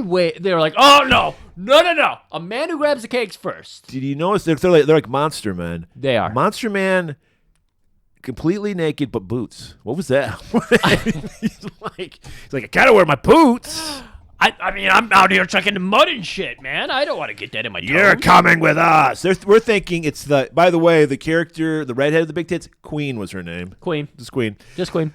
Killer Queen. Yep. They're thinking it's going to take him back to the Queen. No, there's another evil leader, Ard, Oh, God, Ard. who is twinky as fuck. He's a twink. He reminded me of one of our Zardoz villains. The guy who was kind of Yeah, leading. I forget his name. Yeah, I can't remember his name either. He such a twink. I think he had a plaid bandana hanging out of his toga. Yep. Yep. Yeah, we know what that means. I know what that means. So go listen to our cruising episode. Find Some that out. assholes had to interrupt my intercourse with this woman. Taking to Ard. Ard is like, hey there. He's hi there. He's Paul Lind all of a sudden. You know what? I like him as Paul Lynde better. Give me that big titty bitch. I'm realizing, because Den is going to his inner monologue, this guy's a shrimp. I could easily roll D20 and, oh, God damn it, what's the word? Intimidate him. Wink. He rolled a fucking 1. I'm going to wrangle your neck, you little twerp. And little twerp's just like, good luck. He takes, all the goons pile up on fucking Den. Yes, yeah, because Den is just like, all right. Weird world where it's a fantasy world, but machine guns are on this world. I know. And they're lasers, but they sound like machine guns. They didn't do a pew, pew, pew. They did a do. Interesting. Den takes him out. Yeah. And Den is saying, inner monologue again, about how fantastic his built. I can't believe this. It's like I just learned this overnight because he's bonking. Yeah, he's fucking he got breaking matrixed. Yeah, he matrixed them. He gets a hold of a gun and opens fire on Ard. Because he's like, I'm going to kill you if you don't free that woman. He's like, take your best shot, babe. I beg for death. Fucking shoots Ard, and then Ard just laughs. The bullet wounds heal. He's immortal, apparently. Yeah. And so he's like, oh, if you want that big titty bitch, I got her over there, babe. And we see she's in a glass case like fucking Snow White. Still got her tits out. And he's just like, look, get me that Lochnar, and you can have this bitch. Or I'm going to kill you and kill the woman. I didn't put that in the notes, I don't think. Okay. But that's... Yeah. That and was he's like... He calls up his main man, Gnarl, to come over. Gnarl, good call. Yeah. You and my boys are going to break into Queen's castle and get me the Lochnar. Yep. So Dan's like, hey, man, okay, I'll do that. I got no choice here. I'm either going to get killed and I won't be able to fuck my lady, or I could go do this mission and possibly fuck my lady. They arrive at the castle. Unfortunately, Merlin's nowhere to be seen, so there'll be no Anal Nathrak pussy fog to him to ride on. He's got to sneak in underground. Right. They immediately notice the guards. We got to go underground. Fortunately, there's a manhole there. They go. Really, there was just a manhole. Like, it should be called like a bearcat hole. It was fucking enormous. And then Gnarl goes, look out, there's a creature in here that likes eating men. They're kind of broing down at this point. They're fast friends. 8 inches from the ground. What? There's a 8 huge cocked creature in this thing, and he's hungry. Right. And they're kind of giggling about it. He's like, yeah, right. And then a couple of the crew in the back get snatched up by this big dick monster. Right. Tiny teeth, though. Yeah, but big dick. But big dick. Big! So they have to run away, and, then they just cut right to them arriving. So Gnarl's like, look, you and this random character are going to go straight to the Queen's chambers. We're going to go around back. All right, let's do it. So Den and random character. I know I couldn't have been Gnarl, because you never see Gnarl, I think, for the rest of the fucking movie. Yeah, no, I don't think you do. They walk in. It's all dark. He's like, hey, there's the Lochnar. And he's stumbling out, just reaching. Yeah, it's supposed to be pitch black, right. But somehow the Lochnar is illuminated, so we can see it. So we get a nice little gag where he thinks he's got a hold of the Lochnar, but it's Queen's gigantic titties. Oh, I missed that. Yeah. Oh, that's a good one. Because Queen, if this was a real woman, I don't know, something about that. What's that bang look there that she's got? Is there a name for that? There is. I don't know. Okay. What it is. Because it's like... Bob? It's a Bob. It's a Bob, right? Yeah. Because it's obviously a contest between Queen and Tara. Right. If these were real women. I'm not going to lose sleep over a fucking animated woman. Oh, wait, what? I'm saying if these were real women in real life. Yeah. It's either between Queen or Tara. Tarna? Excuse me. Yeah, Tarna's my number one. I agree with you. I would go with Queen number 2. Yeah. It's right there. And so she's like, guard, seize him. And so the guards come, and Den just fucks him up. He notices the Lochnar was the meteorite that he had found at home. Right. So he points that out. Just like my meteorite. And then, but they get a hold of Den. And we're like, oh my God, they're going to kill Den. But then the Queen's like, no, I have other plans for this. Whoa. Because, by the way, Den is only wearing a Tarzan tarp. But he's got it kind of like jived to the side. So when they do the back shots, you could see half an ass cheek sticking out of it. You notice that? That's something for the women. You got to do... He knew. He was what's Aubrey going to be enjoying? She needs to see that man cake. Is Aubrey a fan of... Did she recommend this? Because she had a lot of suggestions. Yeah, I don't think for us. so. I think she probably assumed we were gonna do it. Yeah, okay. Yeah. I mean, it's probably pretty funny to see men do these types of shit for, All right. All I know is Queen wants to speak with him. Right. And the other guards are just like, oh, fuck, here we go again. Yeah. They've seen this every time. When you're 4 inches from the ground, the Queen always wants to have a private word. Right.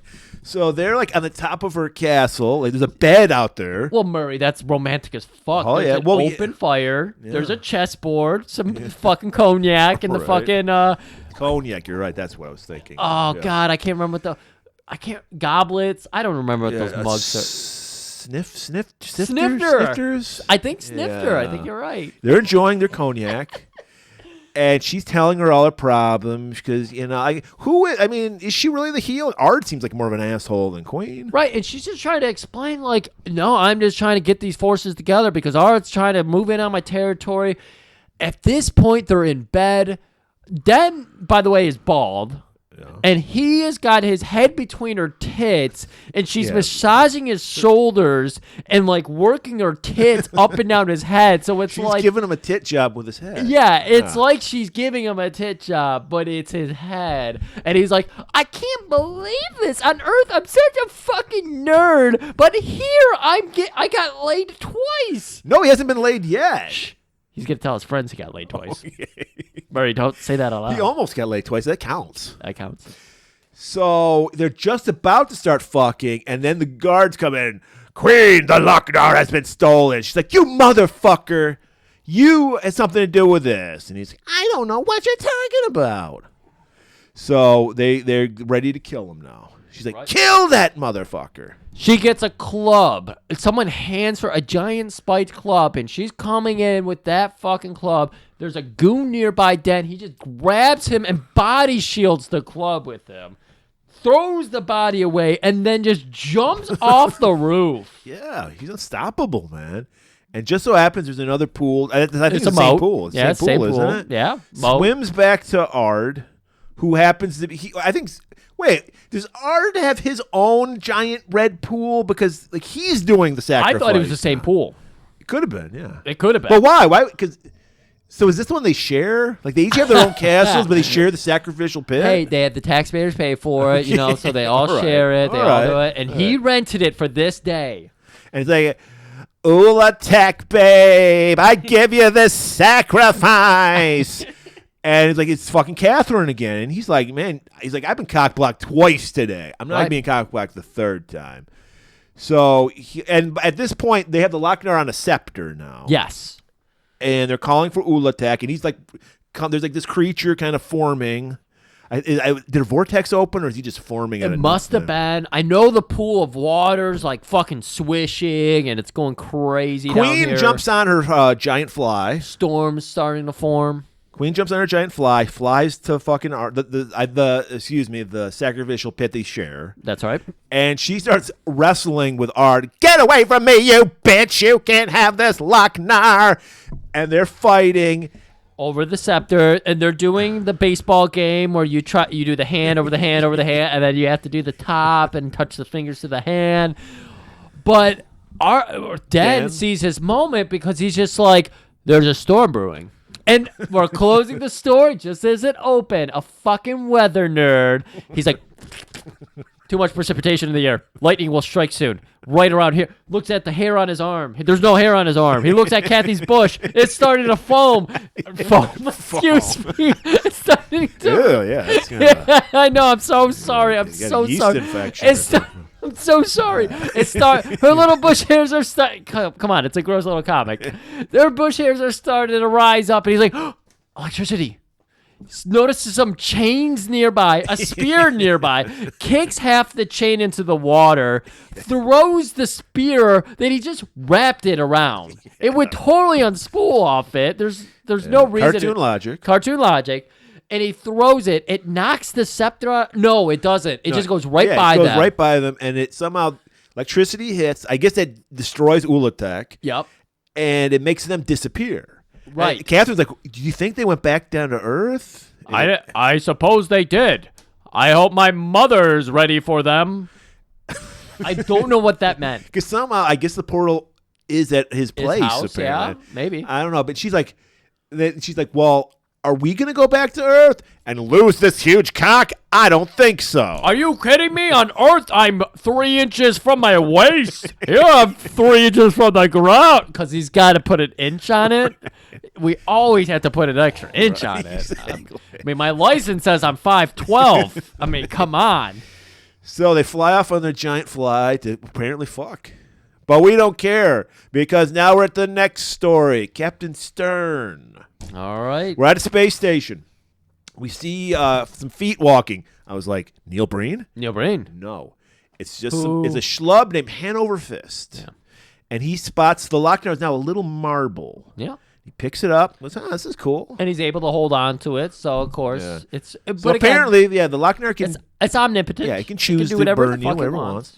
And we see the trial of Captain Lincoln Stern is happening at this point. No idea what's going on here at this point. I'm like, okay, I understand where these stories are going, but now we're like, okay, this guy is guilty of all these crimes, and his lawyer's like, you gotta fucking just take your I crime. think one of them was shitting in a public toilet flush. I was ribbing Murray a little bit because when we did our hidden episode, I was like, man, you were obsessed with feces crimes. Like, you're like pooping in public. They're the worst! Leaving a poop in a public bathroom for someone to find. And even in the far off future, Captain Stern. That was his. I was like, execute this guy when I heard that. There's a live. Did you catch the one thing? It was preschool prostitution ring. Oh my god, I did not. What the fuck? But yeah, one of his crimes was, of course, leaving a floater in a public bathroom. Right. So double decker, upper decker, and decker. There is a live audience, and that was the one that not even the the kindergarten preschool prostitution. They're like, well, yeah, I understand that. Man's got to make money.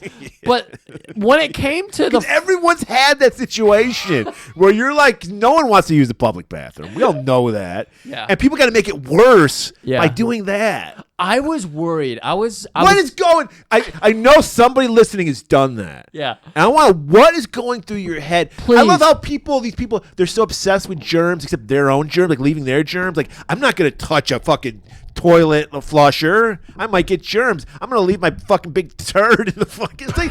Just use your foot and just fucking hit the thing. Right, you could use your foot if you're agile at all. You don't even need much agility. It's the smallest amount of agility. Just show some respect, like some human decency. Bring like a moist nap with you so you can touch it, and yeah, because that is just wash your fucking hands. That's the other thing. I don't like germs, but I'm not. I wipe my ass and I'm not gonna wash my hands. Right? No, it's fucking. You're awful. disgusting. I'm talking about you, buddy. You that are listening. It didn't flush. You're disgusting. Yeah, if we have fans that don't flush after shitting in a public bathroom, no, come on. You're not allowed to be on the you're not allowed to listen to our show anymore. Yes. Flush. It's a common decency. So, yeah, I'm ready. I'm like, execute Captain Stern. I don't even know anything about this character. When I heard that, I'm like, kill him. And then they're like, but they're still going through the motions. It's still the rule of law. So they're like, how do you plead, Captain Stern? By the way, Eugene Levy did the voice of this. Wow. Good job, because I didn't recognize Eugene Levy's voice at all. Yeah. Not guilty. And his lawyer is like, what the fuck? You're fucking ruined, dude. Yeah. I mean, it's a total Trump situation where he's guilty of every crime. He's been caught. He's been witness, everything. Right. Paper trail. Literally, paper trail. Right. And so his lawyer's like, I'm out of work. I can't work in this world anymore. He just wanted to cut a plea deal. I've got a star witness. You got shit. I have an ace up my sleeve. And just as he says that, the court calls in for witness, a character witness for Captain Stern, Mr. Hanover Fist. And it's that guy that picked up the Lochnar. He's this little shrubby little dude, schlub. And he's like, comes in. And he's like, Stern goes to his lawyer, I offered him 35,000 chrono dollars to testify in my favor. So Hanover's there. He's got the marble. He's just playing with it, like in front of him as he's being questioned about the character of Captain Stern. And he's like, first he's going along with what Stern wanted. And then he can't really fight it, and his body body's like twitching out as he starts to tell truths about Stern. Actually, this motherfucker, I've seen him shit on a toilet. Not in a toilet, on a toilet. Smeared. This is a feces fiend. Butt plugs, he sucks them. He's disgusting. Oh, actually, I think he's a pretty cool dude. I've never seen him do So it's wrong. like a Jekyll and Hyde thing. Yes. He's going back and forth, and as he's doing it, he starts hulking up. And he's getting... The first time ever, Griff's cat is like, won't leave me alone. He's usually never even around. And now he's like rubbing up against my leg. Be careful, he's trying to nibble at your hand. He actually... Griff sent me a picture. Not only... Millie always waits by the door for me. Yeah. Barney was waiting by the door for me. Barney was at the front window. He was looking letting out Millie at- know, like, he's not here yet. Yeah. So there's because we started an hour late today, and at 3:30, Millie's at the front door whining. Right. Barney's up on my desk here, staring out the front window, like, where is he? So that was I'd never seen that. So I sent Murray the picture, like, you got two anxious people here. Right. I don't give a shit if you show up. So Hanover turns into the Hulk, basically, and just starts chasing Captain Stern. Apparently he had some built-up aggression towards Captain Stern. Yeah, you could call it heavy metal noise. Right. And then, speaking of heavy metal, you need a heavy metal song, so I think Cheap Trick.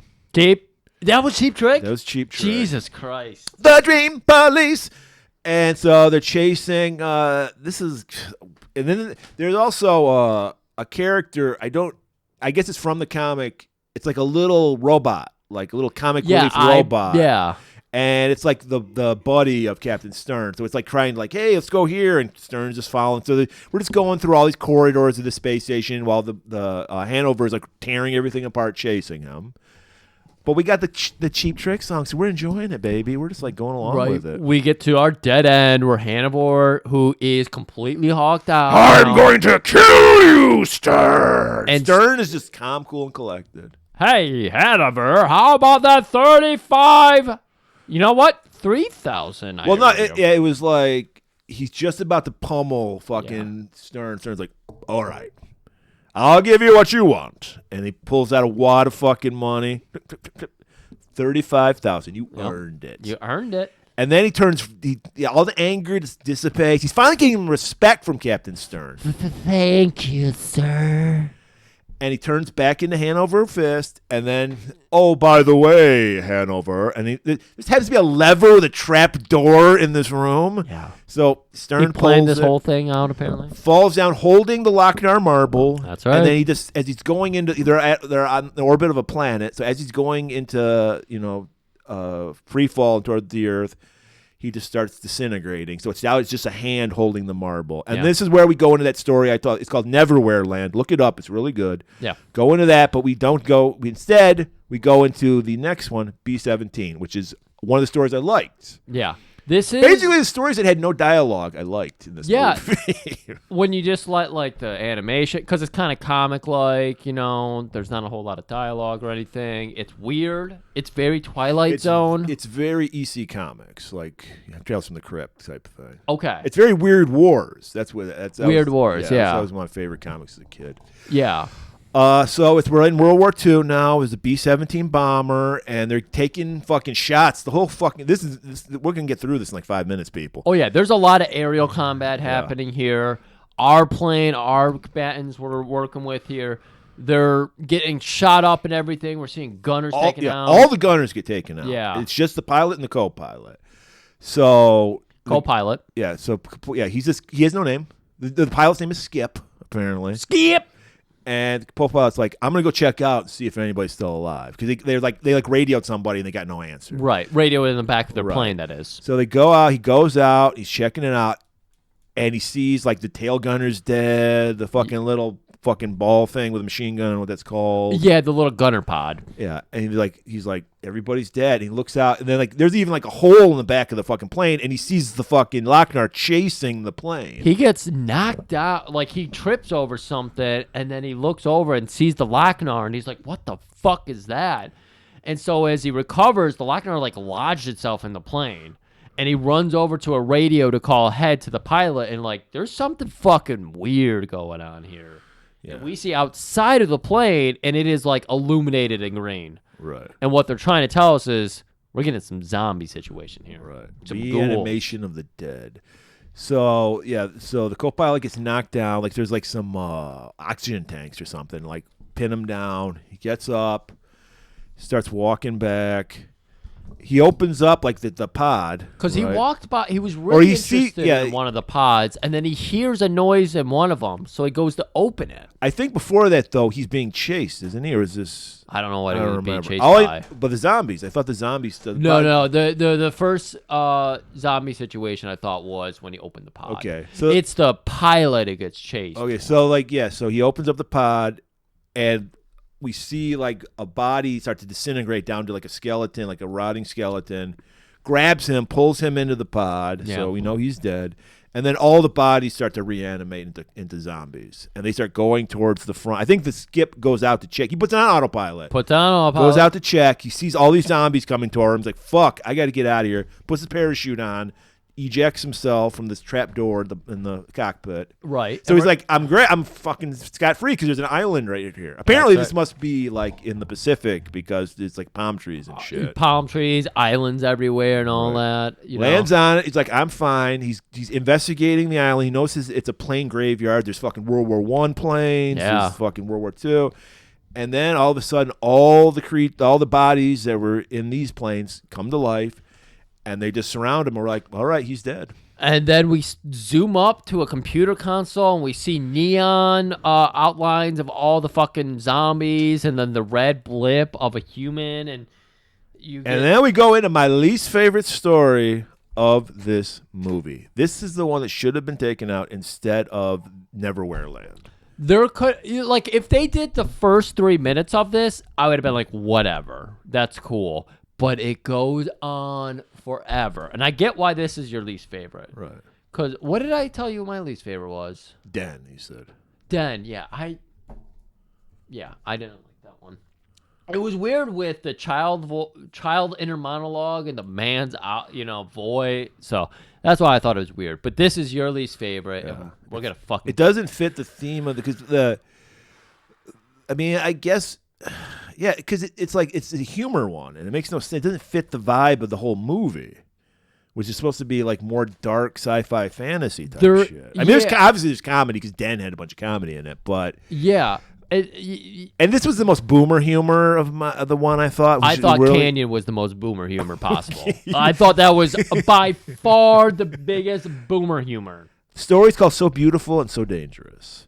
So we see a character, a guy. He looks like the transition does give us the voiceover where Orb is describing that Earth's petty armies, and they're my playthings. They're wars. I laugh at them. I'm the puppet master, and that leads us into the Pentagon, where we see his like green, outline of the pentagram, and we zoom in there, and we see a red blip, and it's his guy, Arnak or whatever. Dr.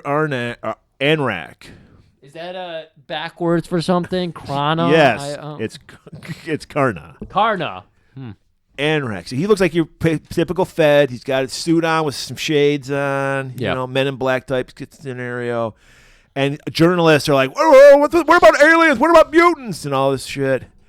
He's like, I cannot talk. Goes into this conference room. We see generals. We see senators. The senator's like, I'll say, all my people are being mutated by this green radiation. They're growing arms out of the back. I say. And it's not from fucking their first cousins.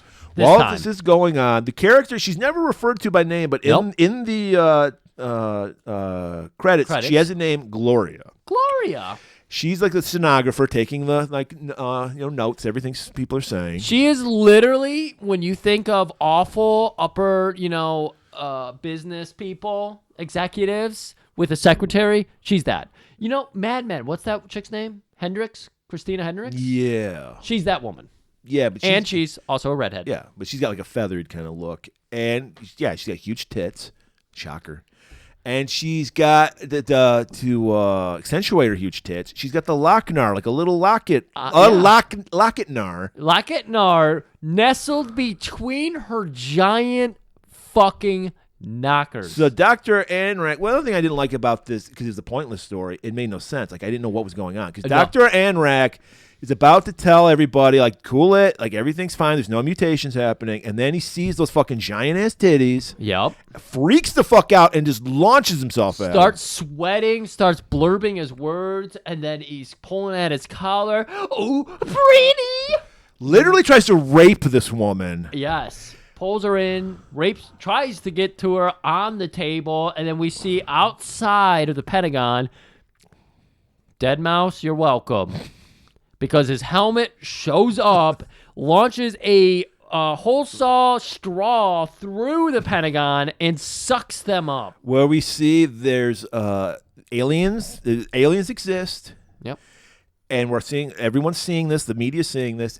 The aliens are Zeke and Edsel is their character's name. They're never referred to by name either, but in the credits, there's Zeke. Amazing. Zeke, played by comedy legend, according to Spreadsheet Mike. Yes, Mike, your new name on this show is Spreadsheet Mike.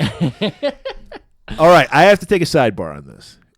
Harold Ramis died 10 years ago, okay? For the record, I am Switzerland on Harold Ramis. I have no opinion on this guy, as most people should. When he died, I remember seeing a story. It said, comedy legend, Harold Ramis. I'm one of those guys where I get offended by the misuse of words, the worst being hero, where now it's like if anyone does something that's just decent, they're considered a hero now. Like if I said, ma'am, you dropped your wallet, I'm a hero. No, I'm just being a decent human being. A hero is somebody who risks their life for like a fireman. That's a hero, where you're risking your life for another person. Not just being a decent person. So, legend. So he dies. I come into the comic shop room, we're all hanging out. Mike is there. You're not gonna, because if you all know Mike, he's very just level-headed. He doesn't get passionate about shit for the most part. So I'm like, Harold Ramis, comedy legend? What the fuck is up with that? And then Mike got fucking irate. I'm not joking. When I thought me and Mike were going to come to blows, we argued for 2 hours. Oh, no. This is the early days. So Griff was just hanging out with us. Yeah, it was a baby. So I'm like, Mike's like, of course he's a fucking comedy legend. I'm like, why? And where? He's the biggest movie he was ever in, Ghostbusters. He's third at best lead. Didn't he co-write? He might have. Yeah. It doesn't matter. We're talking about legends here. Yeah. Bill Murray, like him or not, is a comedy legend. I'd Yeah. even say, he's kind of fallen off, but at that time, even Dan Aykroyd would be considered a comedy legend. They're bigger household names for sure. Right. Bill Murray, you see him on fucking suburb cars all the time. By the way, anyone who's a Harold Ramis fan, good for you. I'm not saying the guy isn't funny or whatever. Yeah. I'm saying he's not a comedy legend. Mike indignant. We were literally going. It got heated. I'm not even kidding. It literally got heated. I thought we were gonna fucking fight because Mike was not. He was gonna die on this hill. And I'm like, Mike, just accept the fact. He's like, what about this? What about that? I'm like, no. And this is totally me being objective. I'm like, there's plenty of people who I don't find funny, but I have to acknowledge are comedy legends. Milton Berle is a comedy legend. I never found the guy funny at all. Yeah. But Harold Ramis never starred in anything. I told Mike, I said, comedy second banana, I give it to Harold Ramis. He's fucking amazing. Legend, no. And I'm sorry, Mike, I'm right still. But yeah, I want to put that out there. Hey, maybe comments in the comment section. What do you think? Is Harold Ramis a comedy legend or not? And show us your work. Show us your work. Yeah, don't give us this. Because if it's going by this part in this heavy metal movie, no, he's not a comedy legend. I don't even know if he's a comedian, judging by this. If he wrote this scene, I gotta say, that's rough. Yeah. To put him anywhere near a legendary status, I don't. Like you said, totally Switzerland on the situation. Yeah. It sucks to be put between you and Mike in this situation now, where I feel like because Mike's not here to say actually. I can't. First of all, Thursday morning, I'm gonna get tons of texts from Mike. This fucking outrage. And I'm willing to accept that.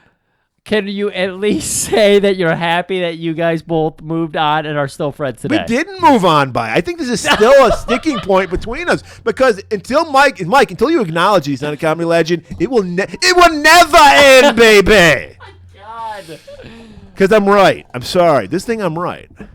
Anyway, back to this. By the way, the story I just told 10 times more funny and interesting than what we're going to tell right now with this movie story. So the stoner, by the way, drug humor, lowest form of comedy as far as Never I'm liked concerned. it. Cheech and Chong. No. When all my friends were telling me this is the coolest shit, and I watched the Cheech and Chong, I was like, I don't get it. All I got to say is, and this is about anything, if you got to be high to enjoy it, it's not good. I don't care what it is. I agree with that. Including this 100%. movie. A lot of my garbage movies that are supposedly stoner movies that I like are usually good on their own merits. They have something about them, but Cheech and Chong I never got into. Those were the same people who introduced me to Monty Python. These are the same so I'll give them people, credit. these normie fuckheads, who, once again, Monty Python guys, comedy legends. I don't like Monty Python, but I'll acknowledge they're comedy legends. Yeah. These are the same kind of people that like you see on like a talk show. Anything that has an audience and someone just mentions the word weed and they cannot go, ow! They always have to like shut the fuck up. Yeah. Like weed is like the boringest shit. Period. Now everyone's smoking it now. I can't stand because I don't want to. But I don't want to go on a rant here, babe. But babe, listen here. But even alcohol is the same, bro. Yeah. It's like I have a nice what do they call this? They call this the long drink that I'm enjoying here. And of course we have Phil on with his concoctions and everything. Alcohol is great and all that. I hate fucking talking about it. I hate people are like, I'm gonna have a cold beer tonight. I don't ever do that shit. I will say like, hey, do you want to go get a drink with my friends in private? But I'm never like, tonight's the night I get my Budweiser. I hate that shit. It grates me. Don't be proud of like these things we have to do to entertain ourselves. Yeah, to deal with the cold existence of life. Exactly. All right, so Gloria and Arnak are sucked up in this vacuum hose up into the spaceship, and they're greeted by a robot called Robot, voiced by John Candy. John Candy. Somehow, Dr. Arnak was a robot too, and he just falls into pieces. What's going on? Did these guys plant Dr. Arnak? Apparently, they planted Dr. Arnak to something To cover up the existence of aliens. Yeah, he was going to say they you know don't what? exist. That's what it was. Okay, all right. To cover up aliens. So why did they show up with their fucking spaceship? Because they have a Men in Black. Because they're high, Griff. They're That's the high. joke. Well, they're not high yet, technically. But they might still be high. But we see them get high in another scene. Right. I'm sorry, guys. This should have been the shortest one, but we had to do diatribe, so it's the longest one To now. make it interesting, because it's awful. So our little robot here is like a mouse robot. It's got stupid gramophone ears, and like I said, this is literally Dead Mouse helmet that he wears on stage. Okay. Do you know Dead Mouse? Heard the name, but no. Okay. So he basically has the Is he a alien DJ? ship. Yeah, he's a Why DJ. do DJs wear like space helmets? Isn't there like Daft Punk? Daft don't Punk they? wore the helmets too. Yeah, what is that? Anonymity, maybe? I don't know. Who cares? You're a fucking DJ. I don't know. I get it in the internet age to want to be anonymous if you're ever going to get popular. That was his food dish. That's all that was. All right, so There was a trickle in my bedroom that we heard. That's what first of all, robot, where are the tits? That's what first thing I'm asking. This is a robot. This is heavy metal. They should have tits. No, this robot is a horny robot, and it tries to fuck the girl with big tits. Oh, right. I'm going back to the movie. Because the cover Greg. of the movie has a robot woman with giant knockers, and instead we have a little mouse robot. And he is trying to fuck Gloria. Right. So he puts the moves on her. Zeke and Edsel are just fucking off, flying the ship. They're staying out of mouse robot's way of fucking this woman, because he's just like, actually, there's a gravitational field. I can't send you back right now. You probably should come with me. I'll give you a nice space drink. Whoa. Bill Cosby much? I'm gonna go ahead and say it. Fucking Christ. Bill Cosbots. Bill. Oh my God. Wow. so You sorry. just scared your dog. He I'm- just ran away. I'm so By the way, Millie, that's the proper response to a cackle. I'm so sorry. I'm so sorry. So they go off, they fuck off. Zeke and Ed's are like, hey man, you got any of that plutonium cocainum? I think I got one bag left. It's a gigantic, hefty bag of coke, alien coke. And it's in a floor buffer. Yes. So the guy has to fire it up. It looks You like want to the- do one It reel? looks like the thing that puts lines down on a football field. Oh, yeah, there you go. Yeah. Do you want to do one rail or, you know what, that's probably their inspiration. Right. A one rail or, nah, go for broke. No, Dave. So they're going like all over the place. Not even straight. If you're doing coke, you do them in straight lines like a gentleman. You don't just do the coke everywhere. Yeah. And then one guy starts snorting it. The Harold Ramis character has a fucking snorkel on his head. He starts snorting on the top of his head. That's right, yeah. All right, so there we cut away from them. Post-coitus, we see Gloria's had the shit fucked out of her by this robot. She's naked, smoking a cigarette. Right. Tits everywhere. Right. And she's just like, oh, my God, this is amazing. He's I like, can't believe I fucked a robot. And he's What's like- wrong with fucking robots? a lot of women feel guilty after being pleasured by inanimate objects. And it's like, oh, And wait, while are they... saying that, his hand's like twirling around. Like, yeah, and it's like, are they trying to do a whole thing about, the women pleasure line, dildos, and, vibrators and that sort of thing? Are they actually trying to make a message in this cartoon?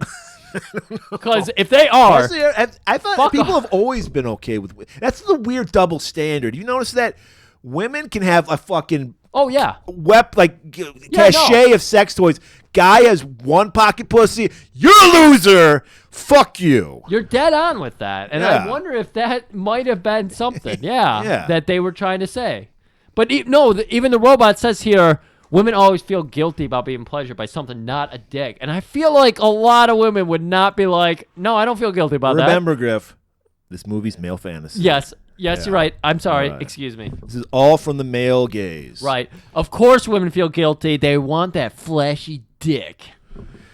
So, Robot's falling in love with her. He wants to marry her. But she's got a boyfriend back at home. Who gives a fuck? What he doesn't know won't hurt him. Yeah, it's the 300,000 mile rule. You can fuck anybody outside of that range. So he starts working on her. We cut back to our high guys flying the plane. They're going through like a vortex. We see the spaceship Enterprise go across the screen. Right. They're just flying to like a space station. We get fucking that awful Sammy Hagar song. It's Deep Space Nine. By the way, spaceship. Sammy, there's more than one way to rock. How dare you say there's only one way? Call it heavy metal noise. They're flying around.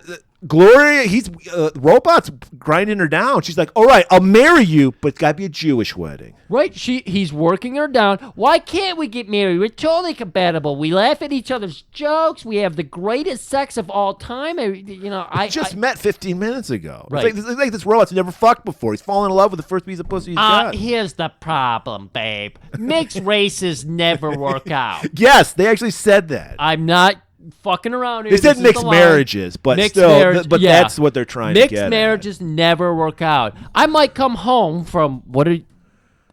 Oh no, she Yeah. works at the Pentagon. Of Right. course. I'm sorry. I'm so sorry. So she might be working at the Pentagon. She's like, I might come home and you're fucking the toaster. Police. And it's like, all right, but it's got to be a Jewish wedding. Do I have to get Robo circumcised? And then we cut away from them. We never see them again. Hilarious. Back to Zeke and Etzel. They just crash land in a space station. I know I'm high, bro. So what I do is I just let my muscle memory take over. Great comedy. Yeah. Great. Thankfully, we cut away to the actually decent story in this movie. This is the main, like, The that closer. that first story took up an hour. Like the first 4 or 5 stories took up an hour. This is the final 30 minutes. Right. And so Tarna's the story. The orb is once again backing the girl up against the wall. I must destroy you before you destroy me in the future. The chain must be broken, but first I must show you how I destroyed your race or her race. Classic villain bullshit right here. I gotta tell you another story before I murder you. So we're on an alien planet. I guess this was inspired by Mobius. You know Mobius? He's a French artist.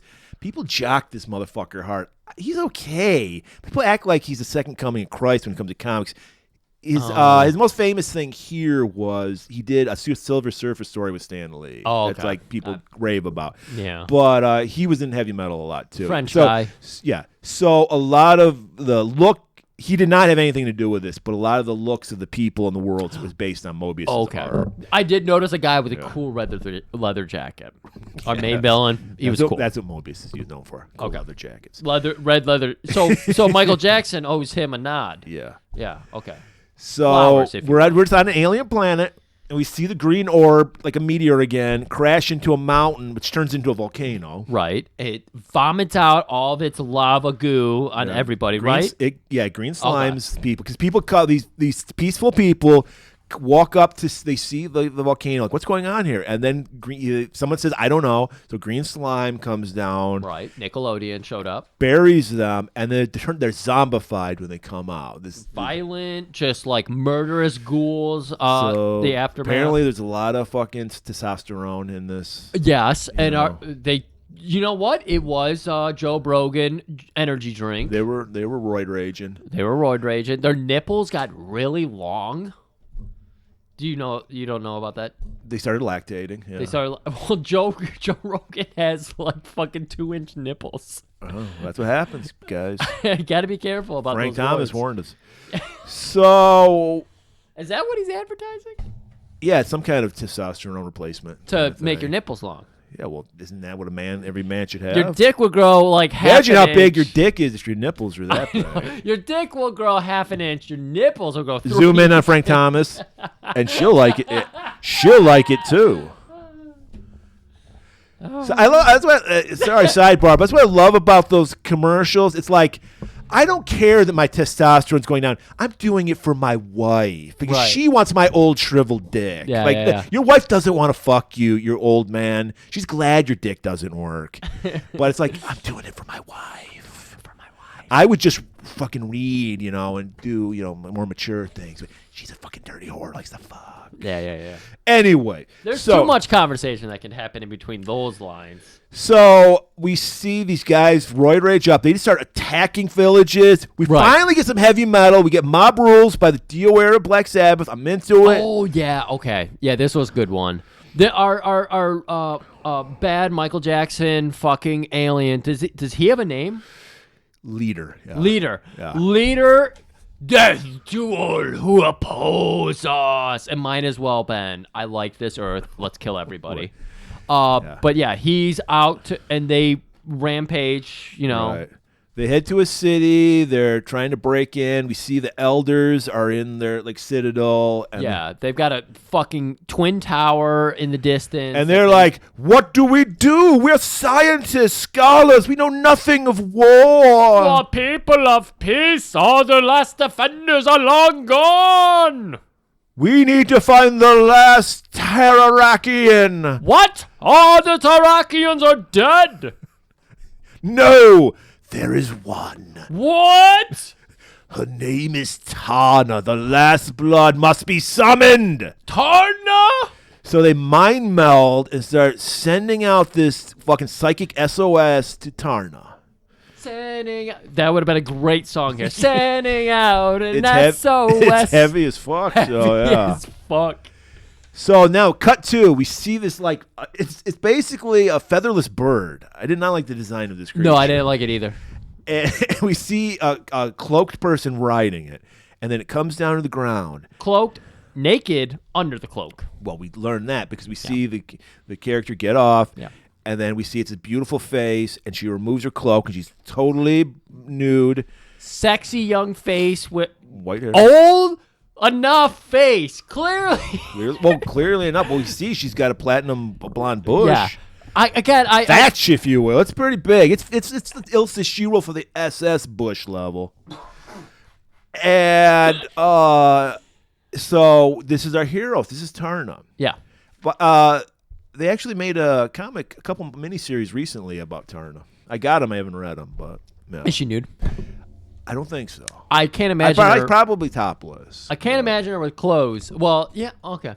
But yeah, no. Before she can gear up, we gotta have the gear up scene. She must purify herself in the Lake Minnetonka, as we learned from Purple Rain. Thank you. Yeah. She swims. There's this giant pool. There's a giant statue of a big-titted woman holding a sword. And we saw this in the den scene, where you've got the big sacrificial pool or whatever. But this is pure, clean water. Yes, exactly. This is a holy god. This is a Tarnakian god. Yeah. Tarakian. I got close. And she swims to it. She's purified herself. She's proven herself worthy. Right. So a little trap door opens up. Yep. She has to walk up a big ramp. She gets up to the top of the big ramp where she's standing under this giant statue holding a sword above her. A small trap door opens up, and there it is. The Zardoz gear. Yes, but like we say, there's some things women can wear that look sexy. Tube socks. Yep. Man wears it. What the fuck's wrong with you? This is another issue. She looks hot as shit in her Zardoz. High boots, a top that makes no sense, a thong in the back. Yeah, the straps everywhere. Yeah. Fifth Element try to like redo this with their alien woman thing. Yeah. And she's geared up. And then she put her sword up to the air, and like a lightning bolt hits it or some shit. Tarna, to defend. This is the pact. But when life loses its value and taken for naught, the pact is to avenge. Right. Because originally she was there. She was supposed to rescue those guys, but they've been murdered. So now it's about avenging them. That's right. So she flies over to the city. She checks it out. She sees the fucking elder's head is chopped off, but his corpse is holding a talisman. Yep. And she's like, "This is my first clue." Well, she says nothing. She never speaks. She's basically Clint Eastwood's like Western character Good call. in this movie. So we fly to our next city, and this is the bustling fucking rabble-rouse city. This is the city that did Han shoot first? You know, they're doing that. Cantina, yeah. Cantina scene. Tatooine. Mos Eisley, a villainous a hive of scum and villainy. All right, so she lands in this city, and she goes up to a tavern, and she sees it's like an old West town, so instead of horses, they're flying bats. Well, I guess all bats fly. Yeah. And she notices that talisman she has, there's a matching one on the bat. She's like, nearby saddle. This is the lead. She walks in the saloon, and this is heavy metal, people. Bam, bam, bam. It's Through Being Cool by Devo. And yes, I squealed because I saw the credits when Devo was a credit, and I was like, I guess it'll be the end credit song or something, because Devo's not heavy metal. I love Devo. It belongs not in a heavy metal movie. This is a futuristic, weird world, so I guess it kind of worked. And again, you were saying the cantina scene? Yeah. They kind of had a cantina band vibe going on here. That looked like Devo. Yeah, it was very Devo. I loved it. I mean, the one... Is it a mascot? You know that masks they wear? Bougie Devo? Boy. Yeah, he's playing it. Or Boogie Boy. It's spelled Booji, but they pronounce it Boogie Boy. Okay. But yeah, they're Through Being Cool. Turnus walks in. Some guys obviously notice her. Everybody, because they're all green ghouls. Right. And a sexy silver woman comes in. So they make their move. They don't have chest boards, so they do the best what they have. They're like, "Hey, nice tits!" And like she's It's a village of slug aliens from the Hidden. right, exactly. Hi, I like you. I need your tits. Bye. So she's not having it. So she just smashes her drink on one guy's head. Yeah. Oh, this fucking bitch. He's all incel on her all of a sudden. I didn't want to fuck you anyway. Yeah. So, of course, he's got a posse. You know, it's a posse of 4, including him. So his 3 other buddies get up there. Hey there. I can tell you're into my buddy. You might not want to just take him, but we're going to take you. So they start getting in on her. She pulls out the sword and cuts one of their heads off. Right. Which the animation for this might have been like 13 frames. It was very slow and awkward. And then the other 2 step up, and she slashes them the other way. Right. And apparently there was actually only 3 in the gang because she only beheads 3 people. Right.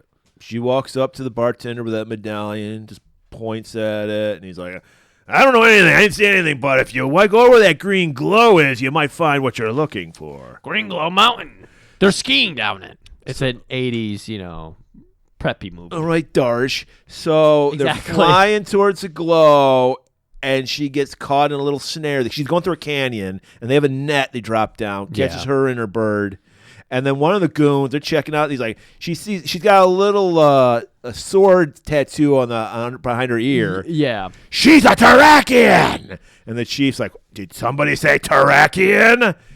Wash her up and have her ready for me. Chief is leader, as you told me. Right. I just called him Chief in the notes because, again, most of the women, this is the first male character to not have a name. Right. So, what do we do with the bird? Kill it. So next we see her. She's in some kind of torture rack contraption, stripped naked. If I can at this time, since we're doing good on time, I went through all the South Park scenes because they did an homage to this movie. Yeah. And so they did the car scene that crashes down from outer space and Earth. That's where Kenny gets into the world. Then Kenny's introduced to the elder of the town and the big boob chick, which had Tara's whole outfit on, but she had a cowboy hat on. So Beyonce, I know you're doing your country phase right now. Yeah. It started. Maybe she's doing her heavy metal phase. She might be doing her heavy metal phase. Stay out of heavy metal. You don't want to go into that world, Beyonce. Yeah, you don't want to cheese, as they called it in the South Park episode. Yeah. And then Kyle's dad starts cheesing. Because how you enter this world in the South... What was that?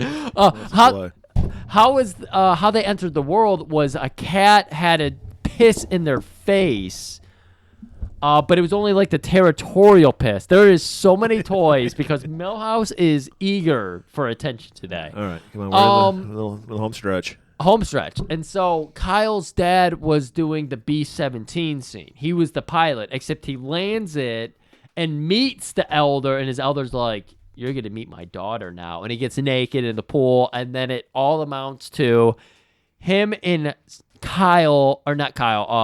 Kenny fighting for the daughter's love. And that's when they pull out and reveal that they were fighting half naked in a sandbox. 2 reviews for the price of 1, people. Boom. You get heavy metal and you get a South Park episode. That wasn't so much a review as it was a synopsis. Yeah, he told everything that needed to be heard. So she's in this torture rack contraption. I brought this up because they used this contraption in it. Okay. They did have this scene. And she ain't talking because I don't think she can talk. And so the chief just starts whipping her. Yeah. Only her bush is covered up. Her tits, of course, are splaying everywhere, and she's getting whipped to the, Next thing we see her, you're right in the notes, Griff. She is in the Dark Knight Rises pit. Yep. The prison pit. She's just left there naked, covered with whiplashes. They did toss her armor down to her. Later on they do. They later on? Yeah. Just because, here you go. We're sick of seeing your awesome boobage. They're getting ready. They got a bolt thrower. That's some heavy metal for you. There you go. And they're ready to shoot that bird. They're trying to pin it down. Hey, man, just hold it down because they have to hold the bird down because it's hard shot. I mean, the bolt is the size of the bird itself, but it's I don't know. I got to get this thing straight in the head. So they're trying to hold it down. They can't quite do it. The bird is struggling. The bolt thrower, armistice, whatever the fuck you call it. Arrow, shooter, bolt. Misses. It's called a bolt thrower, so I think it's a bolt. Well, I meant the guy who was shooting it. Yeah. Okay. He misses. And he fucking rails the guy holding the bird down, so the bird gets away. Right, escapes, and then this is where someone just throws her armor down to her because they know she's gonna escape. I don't know. Maybe some guy had a bet on her. He had a parlay bet. He's like, I think she's gonna fucking escape, and I'm gonna help her. So she thankfully gears up again. Bird grabs her. They're gonna fucking fly away. Yep. But the bird gets shot in the neck with a fucking little bolt. They send their bird guards after her. And they have bats. They don't have birds. Bats, okay. And the bird gets shot immediately. So they crash. Yep. There's a tender moment where she hugs the bird. it squawks at her because So now they're in between like the volcano and this. I don't know what to call it. I'm bad at my land formations, but there's like rock formation all around. It's them. like a canyon, is what a they're canyon, in. Yeah. and they're on the lower ground. Right. And that's when leader chief comes landing down, and he's gonna square off with her because she's got nowhere to run. And all around that balcony, that big canyon overrise, is the goon just watching the fight. Right. He's got a. They've seen him. She got away, so he's got to get his manhood back. Again, he's got to prove why he's the leader. Right. It's not just the leather jacket and helmet, people. Right. So he takes off his robot hand and puts on his pizza slicer hand. That's right. It's spinning around. Yeah. And they have a sword fight, and he's slashing her. He's getting some cuts in. He's getting everything in. She's getting nothing in. So she's getting hit in the hips. She does manage to elude it hitting any of her straps, holding her tits up. Yeah. So she's just taking it to that was a mistake by the makers of this movie. I don't. Perfect excuse to show tits. I really don't understand why these people who put so many tits in this movie didn't.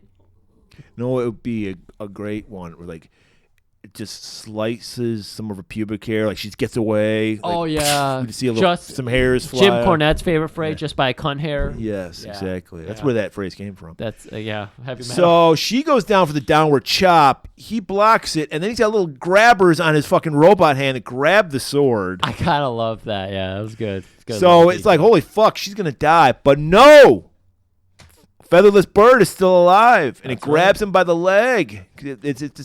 His mistress is in trouble. Right. So he's like, you fucker, and we see off camera he just slashes down with his pizza cutter. We're like, this bird's not John Moxley. It's not gonna take this. Right. So we're like, oh my god, it's dead. But it gave Tarn enough time to get her sword. That's right. And she grabs his robot hand. She actually only gets a pipe here. Oh, it's right. Yeah. Grabs his robot hand and slashes his throat with it. Yep. She blocks it, pumps him in the head with a pipe, grabs his hand, stop hitting yourself, and forces him to cut into his throat, but he doesn't die quite away. He falls to his knees because he is towering over Tara. And Tarna. And so as he's on his knees... Or Taryn, as you have it for some reason, this part of the note. That might have been... that might have been me, or it might have been autocorrect. But Tarna fucking punches through his face and pulls out the green goo fist. Right. She's a champion now. She's down for the count. She grabs the belt, jumps on the bird, and they fly towards the orb. The orb's like hovering above the volcano. Yep. She puts up her fucking sword. She learns from Den. Electricity is the Loch-Nar's enemy. Yep. And we even hear Loch-Nar orb gets a little voiceover here telling her, Do not sacrifice yourself. You cannot destroy me. It's too late. She's already done it. Yeah, the lightning hits her sword and then hits the fucking orb. It starts cracking. We cut back to the little girl in the house. We see the orb in front of her cracking and crumbling. She runs out. The house explodes. They were going to rotoscope this. They ran out of time, so you literally see the model house they use explode. Oh, nice. In the scene. She comes to, and the fucking bird lands. Griff, she's fucking Tarna. Yeah. So, and the spirit of Tarna is transferred across the universe to a new defender, and the power of evil is contained for another generation, and a new Tarakian is born to protect the next.